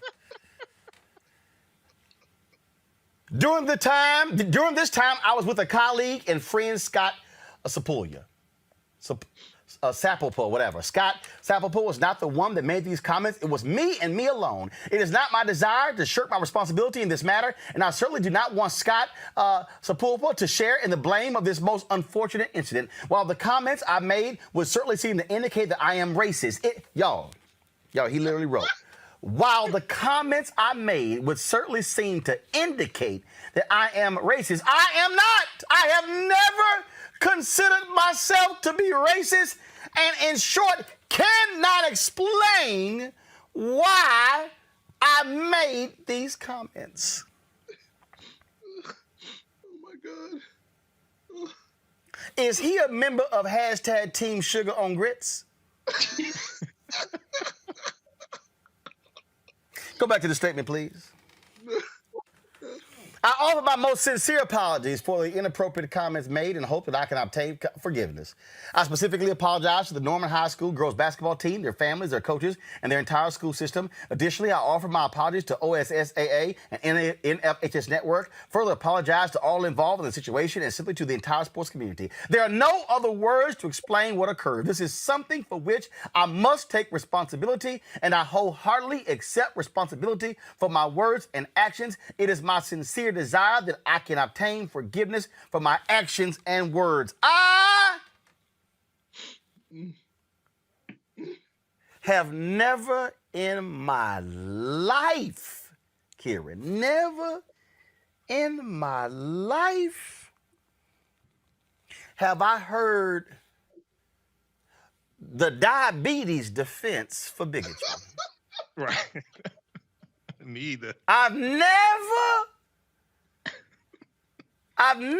heard somebody say, if only I did not have my sugar spike, I would not have burned that cross in the front yard.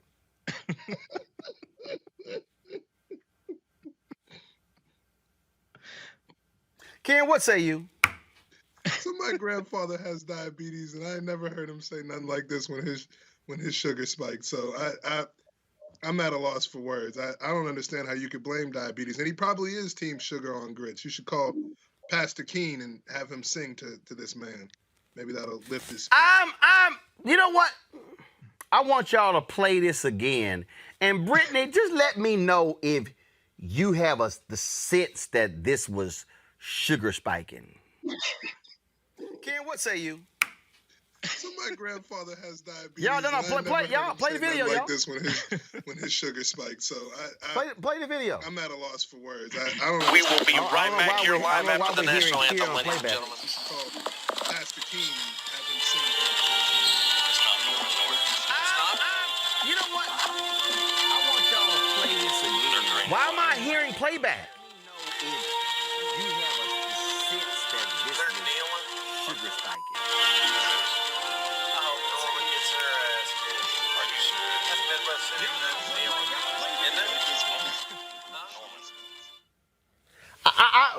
Brittany, I'm just, I hope Norman kicks their ass. I don't know what they doing. Fucking nigga. He sounded lucid.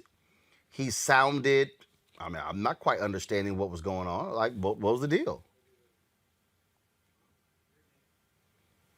Exactly what he was saying. He had follow-up commentary when he said, I hope that the other team kicks their behind. He knew exactly what he was doing, and he is just reaching for every possible excuse to save his character. I mean, even the fact I am not, nor have I ever considered myself a racist. I just regularly, use racial epithets when I don't think anyone else publicly can hear me, and there's not going to be any repercussions. This man has lost his absolute mind. And quite frankly, the response by the NFHS is concerning too. We don't know how they found their way into our network. Are you doing anything to prevent these type of individuals to hold the positions that they do over the whole situation? Michael? Roland, I don't think he suffers from diabetes. I think he suffers from liabetes. That's what he suffers from, liabetes, because he's lying. Well, first of all, Roland, I think this is FCC regulated. The broadcast, their broadcast of the games. I think it's probably FCC regulated. No. It was a live stream. The FCC. It was a live stream. The FCC only regulates over-the-air broadcasts where you have to have a license. Over the air. Okay. FCC, okay. like for instance, FCC doesn't license cable network. Right. They don't license this show. Right. None of these go under FCC. Go under the FCC okay. at all.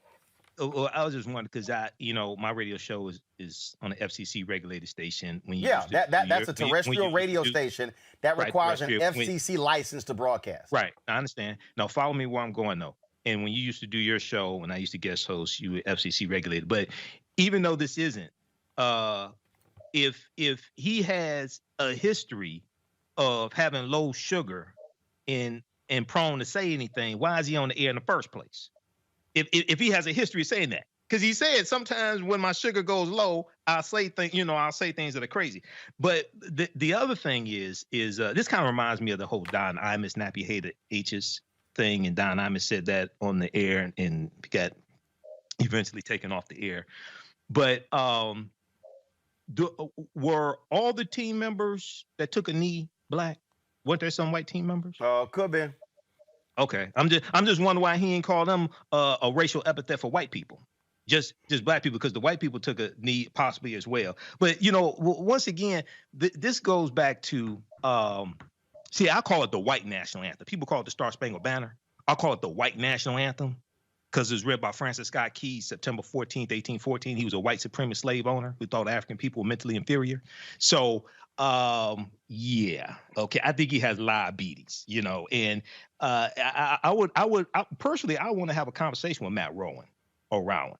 I want to ask him, why you take such offense at people taking a knee to protest against police brutality and racism? They're not protesting against the Star Spangled Banner, just like Rosa Parks didn't sit on the bus to protest against the bus. She was protesting against segregation. So why are you so offended by that? But look. Y'all, I done heard a whole lot. I ain't never heard my diabetes and sugar spike made me say them niggas. That's never happened. I'm just like, y'all, come on, just stop it. All right, folks, back to our Roland Martin Unfiltered video in just one moment. It's time to be smart. When we control our institutions, we win. This is the most important news show on television of any racial background. Y'all put $2, $3, $4, $5, $10, $15, $20, $30 on this and keep this going. What you've done, Roland, since this crisis came out in full bloom.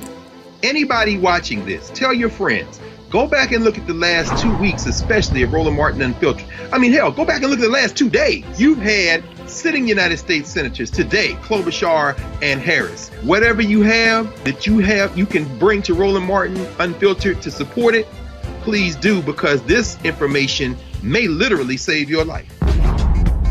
Watch Roland Martin Unfiltered daily at 6 p.m. Eastern on YouTube, Facebook, or Periscope, or go to RolandMartinUnfiltered.com.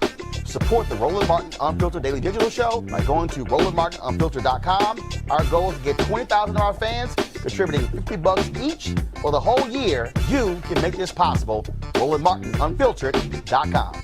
You want to support Roland Martin Unfiltered? Be sure to join our Bring the Funk fan club. Every dollar that you give to us supports our daily digital show. There's only one daily digital show out here that keeps it black and keep it real. It's Roland Martin Unfiltered. Support the Roland Martin Unfiltered daily digital show by going to RolandMartinUnfiltered.com.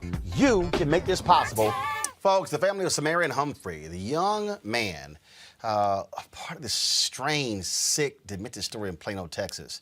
They're demanding justice be served after they say he endured a hate crime at a sleepover with his classmates in Plano, Texas, which is in north of Dallas. In a viral video originally posted to Facebook, Humphrey can be seen being forced to drink a yellow substance while his white classmates from Haggard Middle School giggle and tease him. Humphrey's mother, Summer Smith, believes the drink contained urine and says her son was shot with BB guns and called racial slurs during the slumber party. Plano's Independent School District and its police department are investigating the incident. Joining us right now is Sumerian Humphrey, his mom, Summer Smith, and their attorney, Kim Cole. Glad to have all three of you here. Sorry under these circumstances. First, I'll ask you, Summer, walk us through the timeline. When did this happen? Walk us through that. The incident happened the weekend of February the 12th when they were, it was a sleepover that was supposed to be just 2 people in Sumerian. So it was just supposed to be 3 people in total.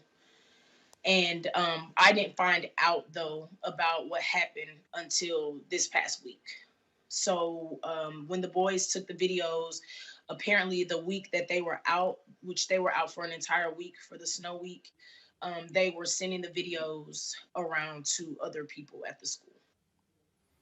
I know it's difficult, Sumerian, but for just describe when you went to this sleepover, correct? Yes. How many other kids were there? There were. The first night. So the first night there were only, like, at all there was only 1 other kid there. Okay, and so were there parents there? Were there other parental were there chaperones? Were there guidance, or y'all left alone? We were left alone. Which is also obviously problematic there. So you're at a classmate's house. Were y'all watching movies? Like, how did all of this even just happen? So at first, the first night, it was just me and the other kid, and we were just playing video games and watching movies, and we went out to eat. But then the second night, that's when the 3 boys came over, and then at first we were just playing video games and watching movies, and then later on that night, that's when it all happened. When did you find out, Summer, what took place? I found out Tuesday, which was like March the 2nd. The boys so there was 3 specific boys that came over that following night that I didn't even know were going to be there. And one of those boys and Sumerian got into it about his racial slurs and about these disgusting things that he said about women. And in that, he threatened him that if he told anything, they were going to jump him. I didn't know what he was saying, till what. I just knew that they were saying they were going to jump him. So I told Sumerian, well, you go to school and you go straight to the principal's office. And he said to me, okay, I'm really scared. We had a conversation about it. I said, don't worry. She's going to take care of it. I'm going to take care of it if she doesn't. And when he got there, and then the principal, of course, started asking, the assistant principal, she started asking him questions. And so during that, he said that he literally just told it all. So when she called me, the first call that she made to me was just like a distraught, weird, it's a lot going on. I need to talk to some more people. I need to do some investigation, and I'll be calling you back. And I was just thinking, well, how bad could it be? I mean, I know they said they were going to jump him, but they didn't do anything. So I was confused as to what she was even referring to. And when she called me back, she was saying that it was going to be a lot involved.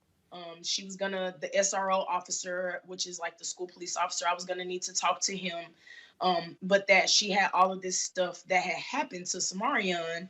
And she asked him, did you want to tell mom or did you want me to tell mom? And he said, yeah, you can tell my mom. And she started telling me all of these things, and the tears just started rolling down my face because I was like, what? I'm not understanding. I need to understand what you're saying. And then to make all of it even worse, she said, and there's videos. So Sumerian just started sending me like the videos that people had sent to him from, while he was in the principal's office. So that's literally when I found out. Kim, what do you make of the school district, the investigation, the parents? Take us through any of that. I think they are all culpable. Sumerian had been bullied on numerous occasions on campus. The school district has pretty much taken a hands-off approach to this situation and just made this blanket canned statement that, oh, this happened off campus and we don't condone bullying of any sort. That's not true. There is a law, David's law, that allows them the authority, that gives them the authority to take action when there's cyberbullying. That's how Ms. Smith ended up finding this out, because the children, while they were out, while we were snowed in, these videos had been floating around the entire time. So most of the students at the school had seen these videos, and they were bullying him over the internet, making threats to him, telling him to kill himself over the internet. And that is something the school absolutely can act upon. And they have failed to do so. They also failed to act several times in the past when he reported being assaulted. There was one instance where he was hit with a belt in the locker room. One coach even withheld his inhaler. When he reported bullying to the coach, you know what, and people using the term bullying, to me, that minimizes the magnitude of these heinous acts. This far exceeds bullying. This is criminal. These are crimes. And to call it bullying, to me, minimizes what these young men did. And the school has taken no action. When Sumerian reported that he was being assaulted in the locker room, the coach just blew it off. Boys will be boys. You need to get tougher skin. And nothing ever happened. And so we end up here where they end up doing the ultimate harm by forcing him to drink urine. Can I comment on that, Roland? Yes, go ahead. Go ahead. And I just want to say that I've had a lot of people reaching out saying stuff like, why didn't he fight back? Why? I want y'all to understand, he was asleep. He was asleep. So even in the video where he's sitting up, he wasn't coherent.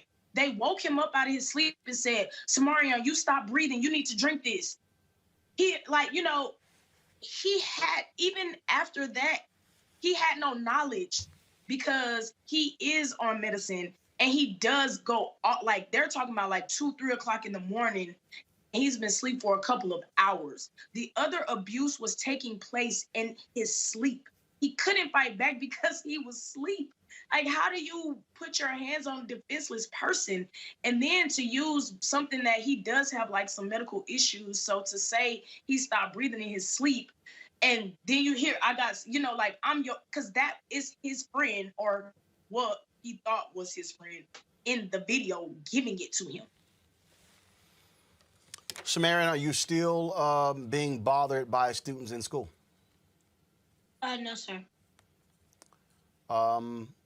Summer, Kim, what's next? Hopefully criminal charges and jail time. Like I said, these are crimes, and given the fact that they were using racial slurs while they were committing these assaults and attacks and shooting him, this rises to the level of a hate crime. So what's next is I would like to see these white teenage boys prosecuted as if they were black boys. How about we do that? Summer? I'm fighting. What I want to say, I know all these people, I really just want to, I'm glad that you gave the opportunity. I hope people are tuning in, since everybody has this, I don't know, narrative that they've created in their minds, you know, coming to like try to attack me. Why was he had a sleepover in a pandemic? It was supposed to be 3 people. People go to restaurants in the pandemic, you know. So I wanted to address a couple of things. For one, I know his parents. I have spoken to his parents. Before this incident, my baby has hung out with this boy several times. I know them. He would not have gone anywhere without me knowing. And I had the text messages and everything to prove it. So this is not a case of why did you let him go with some bullies? Never, never. If he would have known that those 3 boys were going to even come by at any time, he wouldn't have gone. He wouldn't have wanted to go. This is a case of this boy, and I guess on the other side, because you have to remember, he was like virtual. So he's not going to the campus at this time. So they're hanging out outside, you know, of school. They're playing games every weekend. You know, he's gone over his mom's house. This is not, and this is someone that he already knew, played football with for 2 years, never tried anything ever. And I just want to be clear. I have done nothing but attempt to protect him, his life, and his sister. That's the type of mother that I am. I just want to be clear in that I am going to fight. And not just for him, for all these other babies and mothers and fathers that have reached out to me about Haggard and the things that have been done and how they sweep things under the rugs. These 3 bullies have been in multiple situations and received nothing. Stayed on the football team, stayed in their regular classes. Nothing has happened. The law will be changed. We are fighting. All the people behind my baby, we are fighting. I just want to be clear. Okay, I'm sorry. I begin upset. No. Go ahead. Go. No, you can. No, you look. Give an opportunity. Share what you want to say. Go right ahead. I also just want to say to the police department as well that there is a disconnect, because you try to go to the school because you think that's what you should do that because they're at school. These things are happening at school. They're supposed to be protected at school. So of course you're going to go to the school and think that your child is going to be protected. But the minute that you go to them, they say, oh, you know, there's only certain things we could do. They pick and choose, and then go to the police. You go to the police and they say, well, this is a bullying issue. The school should handle it. It is a disconnect there. That's another reason why I'm fighting. My inbox freezes up when I try to check the number of messages. My daughter started the petition on Tuesday before this even went viral, okay? Before I decided to even post it. And the reason that I decided to post it is because nobody would help me. Literally, I called lawyers. I called the news. I sent emails. I was like, this happened to my child and nobody will help me. The school said to me so many times, there's nothing we can do. There's nothing we can do. I even asked her, when you say there's nothing we can do, what exactly do you mean by that? Because there's all of these things that you can do. And when that petition reached 2,000 signatures in one night, and half of those signatures were students of PISD telling me their story, telling me about bullying that has happened, telling me that they have told administrators and nothing has been done. It is a problem. PISD has a problem.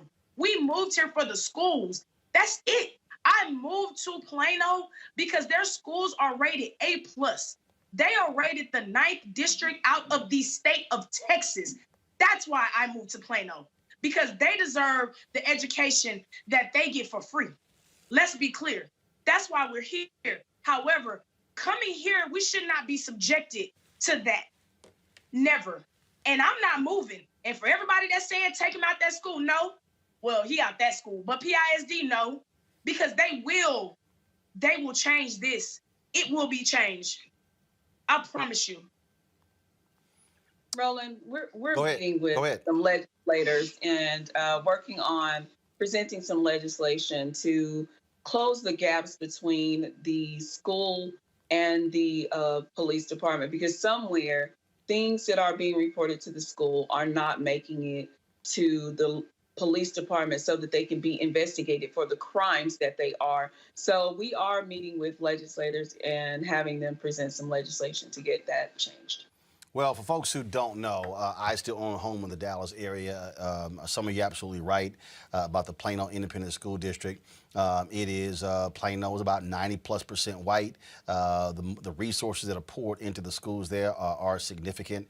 And the reality is you're right in wanting the best education you can for your child, but also it's important that he be safe at all times, no matter as well. And so certainly we fully expect the Plano Independent School District and as well as the Plano Police to do their job there as well. So certainly keep us abreast of what's going on. Sumerian, you keep your head up. I got to ask you this here. Sumerian, what's the one book you're reading outside of school? What's the one book you're reading outside of school? Oh, one book? I'm reading The Boy at the Top of the Mountain. All right. What is it about? It's about this orphan who gets adopted by Hitler, and it just shows his perspective of the world and and just how he operates and just kind of how he feels about the whole situation. All right, then. Well, the reason I ask, anytime I come up against a young man or woman, I always ask them what they're reading. I used to read 300 books a summer, so that's why I did that. And so keep excelling, keep doing well, and we'll certainly keep covering this story. Thank you, Roland. Thank you. All right, well, appreciate it. Thank you so very much, folks. All right, folks, got to go to a break. First of all, real quick, let me go back to my panel. What you heard there, Julian, is a mom who wants the best for her child, and this is what we were talking about, Julian, when we have to fight for rights, fight for our issues to be addressed. This woman is saying, my son must be safe. Absolutely. And I admire her fierceness and her tenacity. She said, I ain't moving. You know, she moved to the Plano area because they have better schools than other places in Texas. And she wants the best for her son. But the account of what happened to him is bone chilling. He's 12 and he's had to go through that. And I wonder what impact this is going to have on the way that he operates in the world later. He's got a fierce mom. He's got a great attorney. But this is not how a youth is supposed to operate in the world. They're supposed to be safe. They're supposed to be able to play. You know, it's bone chilling. Avis, you're on mute. Sorry. I said, yeah, it's horrible and sad to see. I am certainly hoping that she will see some justice from that school system. But it sounds like it's interesting to me. What she's finding is each side is like pointing fingers at the other side in order to not have to take any action with regards to mandating that there's accountability from this young man's abusers. You know, any other time you find that Black kids are picked up in school with resource officers or not at any time. And it's interesting that she's gone to the police and to the school system and hasn't gotten any sort of satisfaction from either one of those authority figures that's supposed to be charged with keeping her child safe. Clemmy? It's clear to me, Roland, that this young kid has suffered an absolutely terrible situation. And as a former state trooper, I feel that the Plano Police Department clearly let this kid down. The school district clearly let this kid down. His attack is invisible to them in ways that only reminds me of the type of racism that existed when Black folks entered into white areas during the post-World War II period. It is a sign of how we have regressed, that this young kid's humanity was completely invisible to both the police department and to the school district. All right, folks, back to our Roland Martin Unfiltered video in just one moment. It's time to be smart. When we control our institutions, we win. This is the most important news show on television of any racial background. Y'all put $2, $3, $4, $5, $10, $15, $20, $30 on this and keep this going. What you've done, Roland, since this crisis came out in full bloom. Anybody watching this, tell your friends. Go back and look at the last 2 weeks, especially of Roland Martin Unfiltered. I mean, hell, go back and look at the last 2 days. You've had sitting United States senators today, Klobuchar and Harris. Whatever you have that you can bring to Roland Martin Unfiltered to support it, please do, because this information may literally save your life. Watch Roland Martin Unfiltered daily at 6 p.m. Eastern on YouTube, Facebook, or Periscope, or go to RolandMartinUnfiltered.com. Support the Roland Martin Unfiltered Daily Digital Show by going to RolandMartinUnfiltered.com. Our goal is to get 20,000 of our fans contributing $50 each for the whole year. You can make this possible. RolandMartinUnfiltered.com. You want to support Roland Martin Unfiltered? Be sure to join our Bring the Funk fan club. Every dollar that you give to us supports our daily digital show. There's only one daily digital show out here that keeps it black and keep it real. It's Roland Martin Unfiltered. Support the Roland Martin Unfiltered Daily Digital Show by going to RolandMartinUnfiltered.com. You can make this possible. The relief bill includes $5 billion for the country's farmers who were struggling before the coronavirus pandemic as a result of Donald Trump's trade war. Half of that will go specifically to black farmers. Joining us right now is John Boyd, founder and president of the National Black Farmers Association. John, glad to have you back on Roland Martin Unfiltered. Thank you, Roland, for having me. And thank you for being a leader for our community and just getting the word out about this for us. So we really appreciate it. I appreciate it. How were y'all able to be successful to get this allocation, half of that going specifically to black farmers? Well, as you know from having your television show in the past, I talked about debt relief with you many years ago. So we've been trying to get debt relief in Congress for many, many years through the Farm Bill, through all kinds of measures rolling in, and we just couldn't get it done. And this was really a piece of Cory Booker's bigger bill, and we were able to get it in the COVID relief package. And we thought we could move this piece, it wouldn't get that much attention, but I was wrong, 10 senators put amendments out there all night long to lessen or remove the black farmers' language out of the spending bill. I mean, so here they had nearly $2 trillion of relief money going out to the American people, and they want to pick on black farmers, people who can't defend themselves and ridicule us in such a manner on the House floors. It's really disgusting. There are a lot of, obviously, you get folks who are saying, oh, this is pork. But, okay, y'all were also impacted by COVID. And again, all these people can talk about how great and wonderful Donald Trump was and all these white farmers who support him. But the reality is the trade war that he instituted, which for some reason people say, oh, was successful, that caused a lot of farmers to go into bankruptcy. Well, I'll tell you something, too, Roland. Trump took $29 billion just in relief from the China trade war. Black farmers were virtually absent, and farmers of color virtually absent from those monies. And there's always a reason why we can't get them. We wouldn't need a bill like this if USDA would treat black farmers with dignity and respect and treat us the way that they treat, white farmers in this country. We wouldn't need a special allocation. But they refuse to change. And although we've had some successes in the past, the discriminating culture at USDA remains the same. As long as it remains the same, we're going to always have problems, And if you look at Senator Lindsey Graham's comments, Roland, where he said he thought it was reparations, and at the beginning of his statement, he said, "Oh, this measure really bothers me," is what he said. And at the end of his statement, he said, we really need to check these people. Well, he wasn't checking black farmers when the many times I've been by his office to ask him to look at the problems at USDA, how they were discriminated against black farmers. He wasn't checking black farmers when they was tearing our applications up and refusing to lend us money and refusing even to take our applications. And he wasn't checking black farmers when we lost millions and millions of acres of land at USDA. He had 6,000, I checked out membership. He has over 6,000 black farmers in his state. So instead of ridiculing us and taking pop shots at us, why don't he do something to help his own constituents in his state, which are black farmers? One of the things that again people don't quite understand. There's so much focus, obviously, on what's happening in the cities, but the reality is there are a lot of African Americans who live in rural America.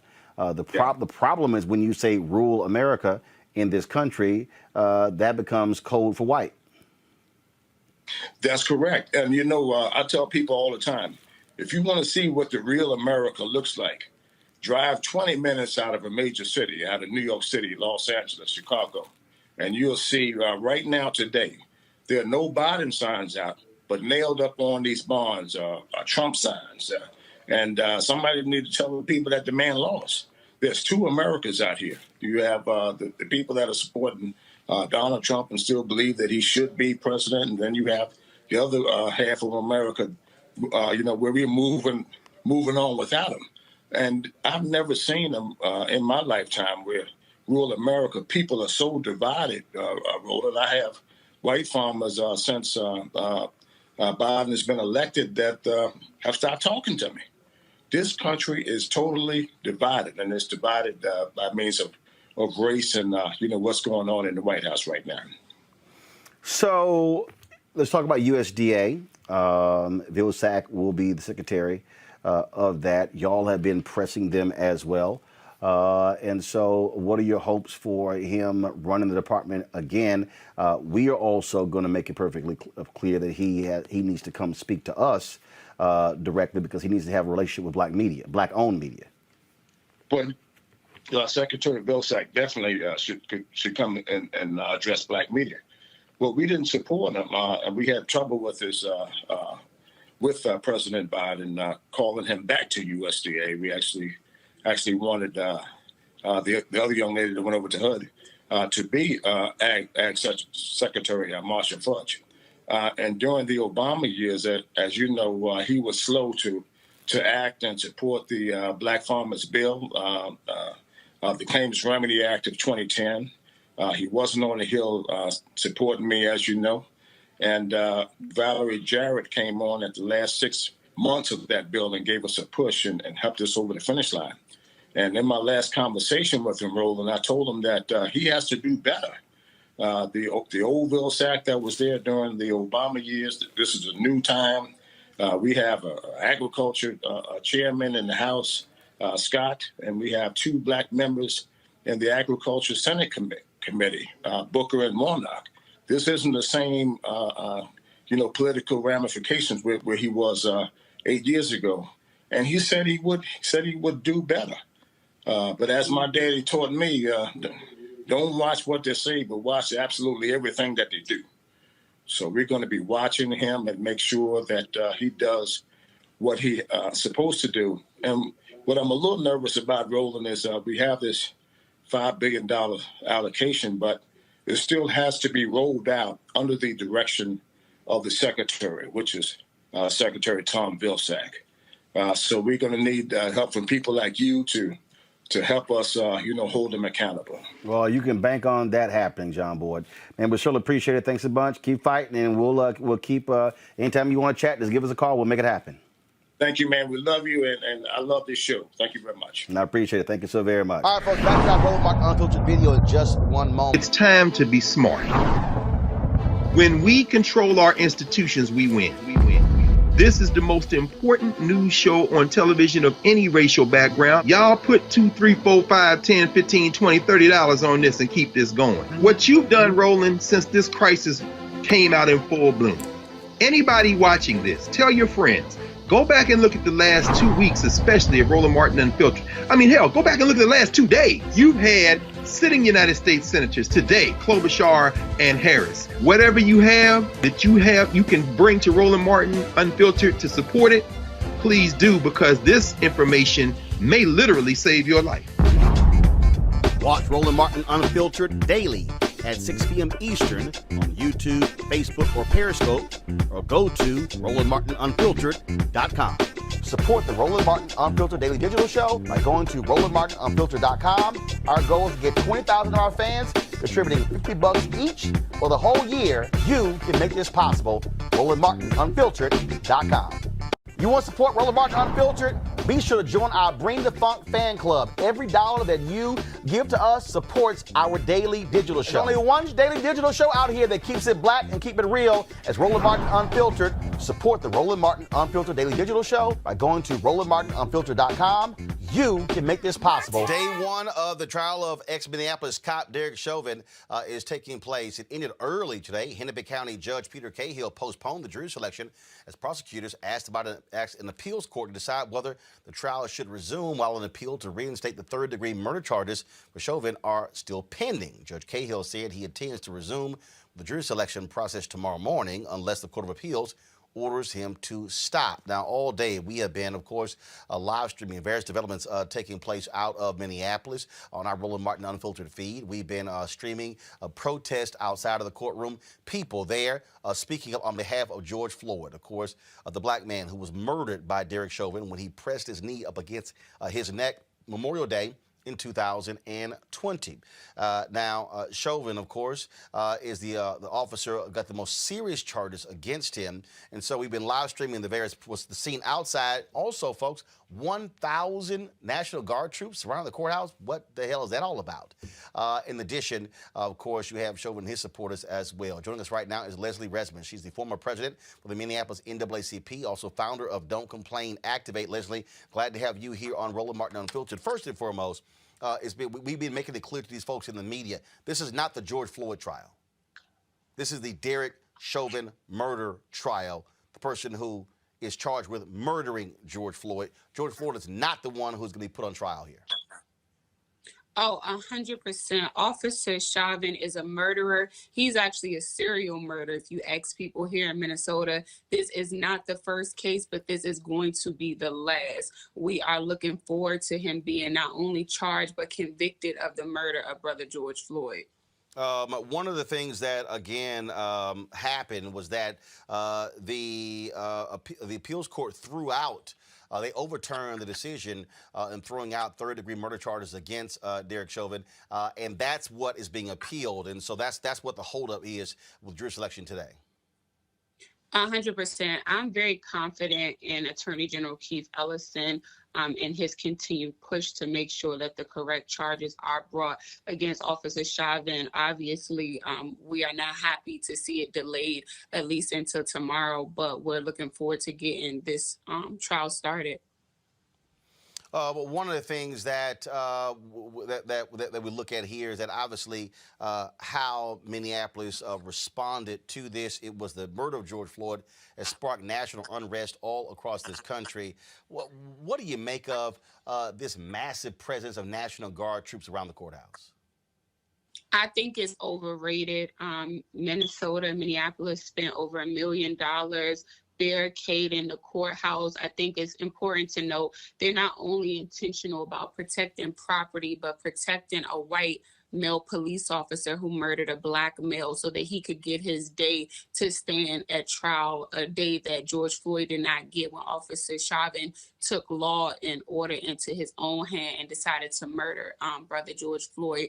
I think that it's always alarming to see the extent that America is willing to go to protect property and white people, quote unquote, from black people who are typically just peaceful protesters. Obviously, and also people the family's not too happy if the judge decided only one family member can be present in the courtroom, supposedly because of COVID restrictions. Yeah, that's also very alarming. especially because his family's coming from Houston too, right? That's important to note that many of the family members are not here in Minnesota. So to have the family fly all the way in from Houston to just have them going in one at a time, in and out, I know that they can do better than that. Absolutely. And so we're going to be covering this every single day, and certainly all eyes are on the nation, what's happening there in Minneapolis. Thank you. All right, we certainly appreciate it. Thanks a lot. All right, folks, back to our Roland Martin Unfiltered video in just one moment. It's time to be smart. When we control our institutions, we win. This is the most important news show on television of any racial background. Y'all put $2, $3, $4, $5, $10, $15, $20, $30 on this and keep this going. What you've done, Roland, since this crisis came out in full bloom. Anybody watching this, tell your friends. Go back and look at the last 2 weeks, especially of Roland Martin Unfiltered. I mean, hell, go back and look at the last 2 days. You've had sitting United States senators today, Klobuchar and Harris. Whatever you have that you can bring to Roland Martin Unfiltered to support it, please do, because this information may literally save your life. Watch Roland Martin Unfiltered daily at 6 p.m. Eastern on YouTube, Facebook, or Periscope, or go to RolandMartinUnfiltered.com. Support the Roland Martin Unfiltered Daily Digital Show by going to RolandMartinUnfiltered.com. Our goal is to get 20,000 of our fans contributing $50 each for the whole year. You can make this possible. RolandMartinUnfiltered.com. You want to support Roland Martin Unfiltered? Be sure to join our Bring the Funk fan club. Every dollar that you give to us supports our daily digital show. There's only one daily digital show out here that keeps it black and keep it real. As Roland Martin Unfiltered. Support the Roland Martin Unfiltered Daily Digital Show by going to RolandMartinUnfiltered.com. You can make this possible. Yeah, the Republican Party really is filled with a whole bunch of damn snowflakes. I mean, of course, they took down Neera Tanden, of course, who was nominated by Biden to be his head of Office of Management and Budget over her tweets critical of senators. You had Senator Joe Manchin of West Virginia, the Democrat, who was whining as well. Oh, I don't like her tweets. And the Republicans were complaining. And these are the same people who didn't say a damn thing for 4 years about all the shameful and despicable tweets of Donald Trump. Now, all of a sudden, they care about what folks tweet. The same thing happened today when they had the Senate confirmation hearing for Associate Attorney General nominee Vanita Gupta. We had her on our show many times. She's, of course, head of the Leadership Conference on Civil and Human Rights. Listen to this. Yeah, I was about to go there. This idiot from Texas, who's an absolute embarrassment for those of us who are from Texas, Ted Cruz. Watch this crap. The Department of Justice has a long history of being apolitical, of exercising fidelity to law, of not being used as a partisan weapon to target the enemies of whichever administration is in power. The Obama-Biden administration corrupted that process, and we are still dealing with the consequences.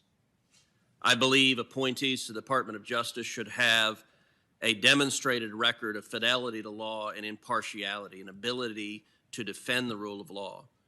Ms. Gupta, as I look at your record is one of an extreme partisan advocate. Your record is an ideologue. Now, there's a role in our democratic and political process for ideologues, for people that are extreme, radical advocates. That role, I believe, is not being the number 3 lawyer at the Department of Justice in charge of the impartial and fair administration of justice. As I look at your record on every single issue, the positions you've advocated for are on the extreme left, and you've demonstrated an intolerance for and hostility to anyone that disagrees with the extreme left political positions. On the issue of abortion, is there any restriction whatsoever on an abortion that you believe is permissible? Senator, first, let me begin by saying I'm sorry that you feel that way. As a lifelong civil rights advocate, my duty has been to enforce the Constitution, not enforce anyone's political agenda or partisan agenda. I have apologized today for some of the harsh rhetoric that I've used, and I mean that And I'm not focusing on your college years. I'm focusing on as an adult and practicing lawyer. But let's just start with a substantive question. Is it permissible for the government to prohibit partial birth abortion? Yes or no? Senator, my duty, if confirmed, will be to federal laws and the Constitution. Roe versus Wade is established precedent. and has been reaffirmed numerous times by the courts. And my duty will be to enforce the federal laws and the Constitution. Okay, so you're declining to answer that. How about the Heller decision, which upheld the individual right to keep and bear arms, a fundamental right in the Bill of Rights? Was Heller rightly decided? Senator, Heller is law of the land, and I will enforce Heller as. Okay, as so you're not precedent of the answering that Supreme either. Court. All right, let's shift to a different topic. Religious liberty. You've demonstrated significant hostility to religious liberty. You have defended the Obama administration's targeting and persecuting of the Little Sisters of the Poor. Not too long ago, religious liberty was a bipartisan commitment in Congress. The Religious Freedom Restoration Act was introduced by then Representative Chuck Schumer. It passed the House unanimously. It passed the Senate 97-3 and was signed into law by President Clinton. Now, today's Democratic Party has abandoned religious liberty. Indeed, the Equality Act, of which you are a vocal supporter, that has now come out of the House of Representatives, is a radical piece of legislation that, among other things, explicitly repeals significant aspects of the Religious Freedom Restoration Act to take away our religious liberties. You have been a vocal defender of the Equality Act. Do you agree with the provisions stripping RFRA's religious liberty protections from Americans? Senator, let me begin by saying that religious liberty is incredibly important to me. I am a person of faith. My family is one of deep and abiding faith. And this country's founding freedom was rooted in religious liberty. I have defended religious freedom throughout my career. When I was at the Justice Department, I launched an interagency effort to protect religious Ms. liberty. Gupta, I appreciate that, but our time is Senator, limited. So if you could answer the question it's only I asked. fair to allow her to complete her answer. Mr. Chairman, I understand that she has things she wants to say, but I asked if she supports the repeal of RFRA. That's not the question. Senator, if you want to make a speech, you may make a speech. But I'm asking a question. I'm asking a question, and she's giving a speech, and I understand that you support her nomination, so you're giving a speech too. But I'm asking a question. I'm asking you to allow her to answer. She was not answering. She's welcome to answer the question. The question is, do you support the Equality Acts repealing RFRA's protections of religious liberty for Americans? Senator, I support RFRA. I have enforced provisions of RFRA, and the Justice Department must enforce the law. The Justice Department enforces religious liberty and protects it. It also enforces our nation's anti-discrimination laws. Let me try a third time. Do you support the Equality Act's repeal of RFRA's religious liberty protections? Senator, if confirmed as Associate Attorney General, my duty will be to enforce laws to protect religious liberty and the anti-discrimination laws that the Justice Department Okay, so you're declining to answer that as well. Actually, she did. Here's Senator Dick Durbin, who is the chair of the Senate Judiciary Committee, speaking about the attacks from Republicans. Watch this.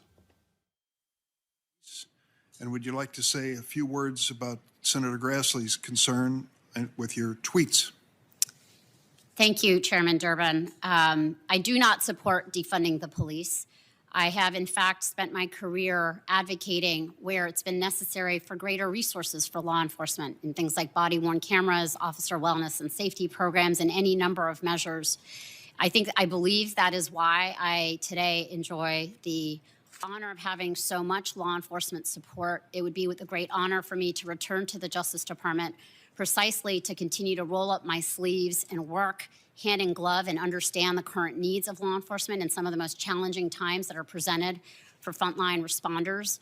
I have indeed, Senator, talked about something that I hear reflected from police officers and police chiefs, sheriffs, and civil rights activists about the fact that for too long we have placed almost all or so many of our nation's social problems at the feet of police. From everything from homelessness to mental health issues to substance use disorder. And when we speak about this, we speak about the fact that law enforcement has been dealt this burden of having to deal with all of these problems and the need for greater investment in mental health services and community-based drug treatment programs. And so when I've spoken about investments, it has been really about something that I've heard and I've talked to at length for years, long before George Floyd was killed, with law enforcement, about the need to provide them supports and to not have them be the only go-to response, holding the burden of all of these issues.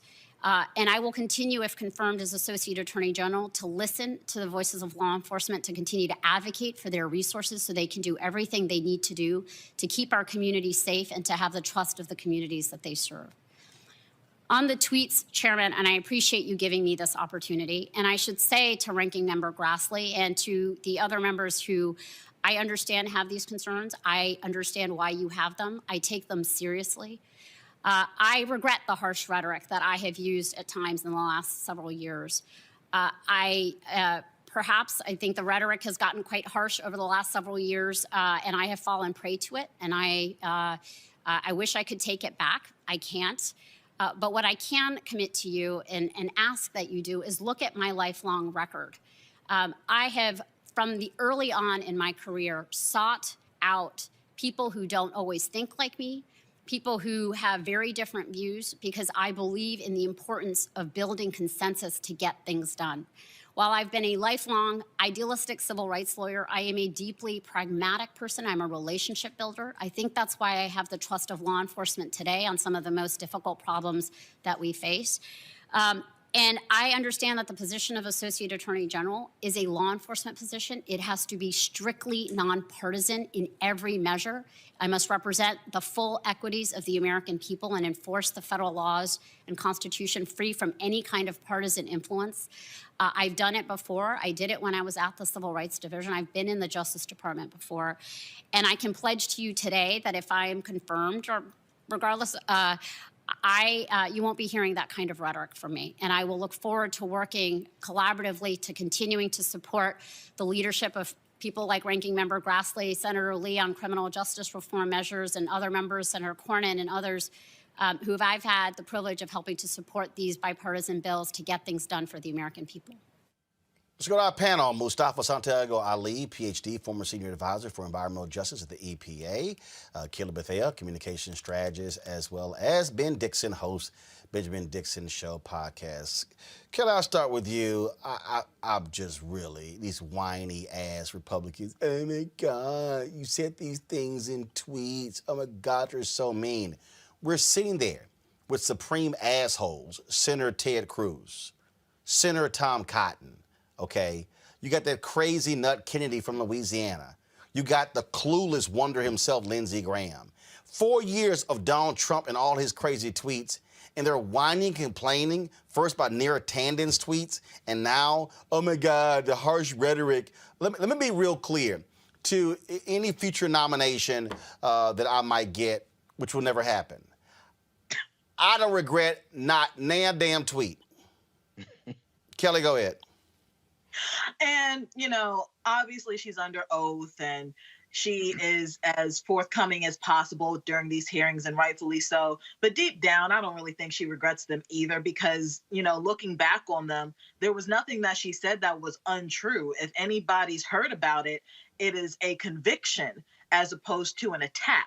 They feel conviction based off of what they actually did and possibly a singe of guilt, so to speak. But as far as Ted Cruz, hypocrite is too kind of a word for this man. Cretin is a little bit more appropriate, but I can't think of anything that really adequately describes just how stupid and hypocritical and just anti-American this man is. He definitely has to go. And listening to him berate this woman for doing her job when not even a month ago he left to go to another country to evade doing his. Again, with the hypocrisy, again, with the stupidity and the selective listening and the selective memory, just go somewhere, but not at the Senate. You just got to go. The whining Ben is like, oh my God, really? Really? Are we about to sit here and keep whining about tweets? Yeah. Well, you see, Roland, for them, they have to find some kind of way to draw an equivalence, right? Because extremism to them is marching up the steps of the Capitol on January 6th and trying to overthrow the government on behalf of a white supremacist president. And so since there's no analog on the left or in the Democratic circles, they have to pretend as though these tweets are the worst thing in the world. And they also have to pretend that her policies that she's fighting for are so extreme when in actuality, they are well within the normal range of consideration in the discourse in this country. So for them, they want to set the standard to this asymmetrical fight where no matter what we do on our side, it's considered to be extreme. And no matter what they get away with on their side, they don't think anything of it. Mustafa? Vanita Gupta would be an excellent Associate Attorney General. She's put the work in, and that's the most important thing. She has fought for everyday people her entire career. You know, from the time she was at the NAACP Legal Defense Fund, you know, she's been fighting for LGBTQ rights. She's been fighting for Black and brown folks' rights. She's been fighting voter suppression. She's been, you know, advocating and fighting for policies around economic justice and workers' rights. She's been on the right side of the issues. Ted Cruz, on the other hand, you know, if he wants to talk about tweets, you know, it's not that hard to go back and take a look at some of the things that he said over the last number of years that in themselves could be, you know, folks could very easily say these have been negative, these have been degrading, these have been this and that. That doesn't matter. The substance is about the policy and the work that you have put in as an individual. And there's no comparison between the incredible work that she has done and the lack of work that has happened from the senator from the great state of Texas. Well, it's simple. Republicans cannot stand the likes of Vanita Gupta. They can't stand Christian Clark. But the reality is, Democrats stand firm. They certainly are going to be confirmed. So that's what our goal is. All right, folks, back to our Roland Martin Unfiltered video in just one moment. It's time to be smart. When we control our institutions, we win.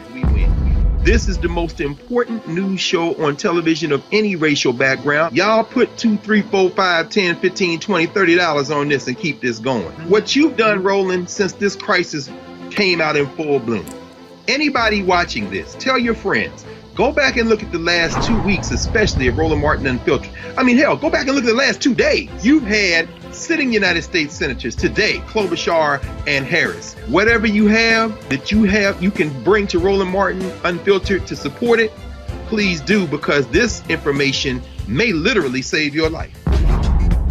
Watch Roland Martin Unfiltered daily at 6 p.m. Eastern on YouTube, Facebook, or Periscope, or go to RolandMartinUnfiltered.com. Support the Roland Martin Unfiltered Daily Digital Show by going to RolandMartinUnfiltered.com. Our goal is to get 20,000 of our fans contributing $50 each for the whole year. You can make this possible. RolandMartinUnfiltered.com.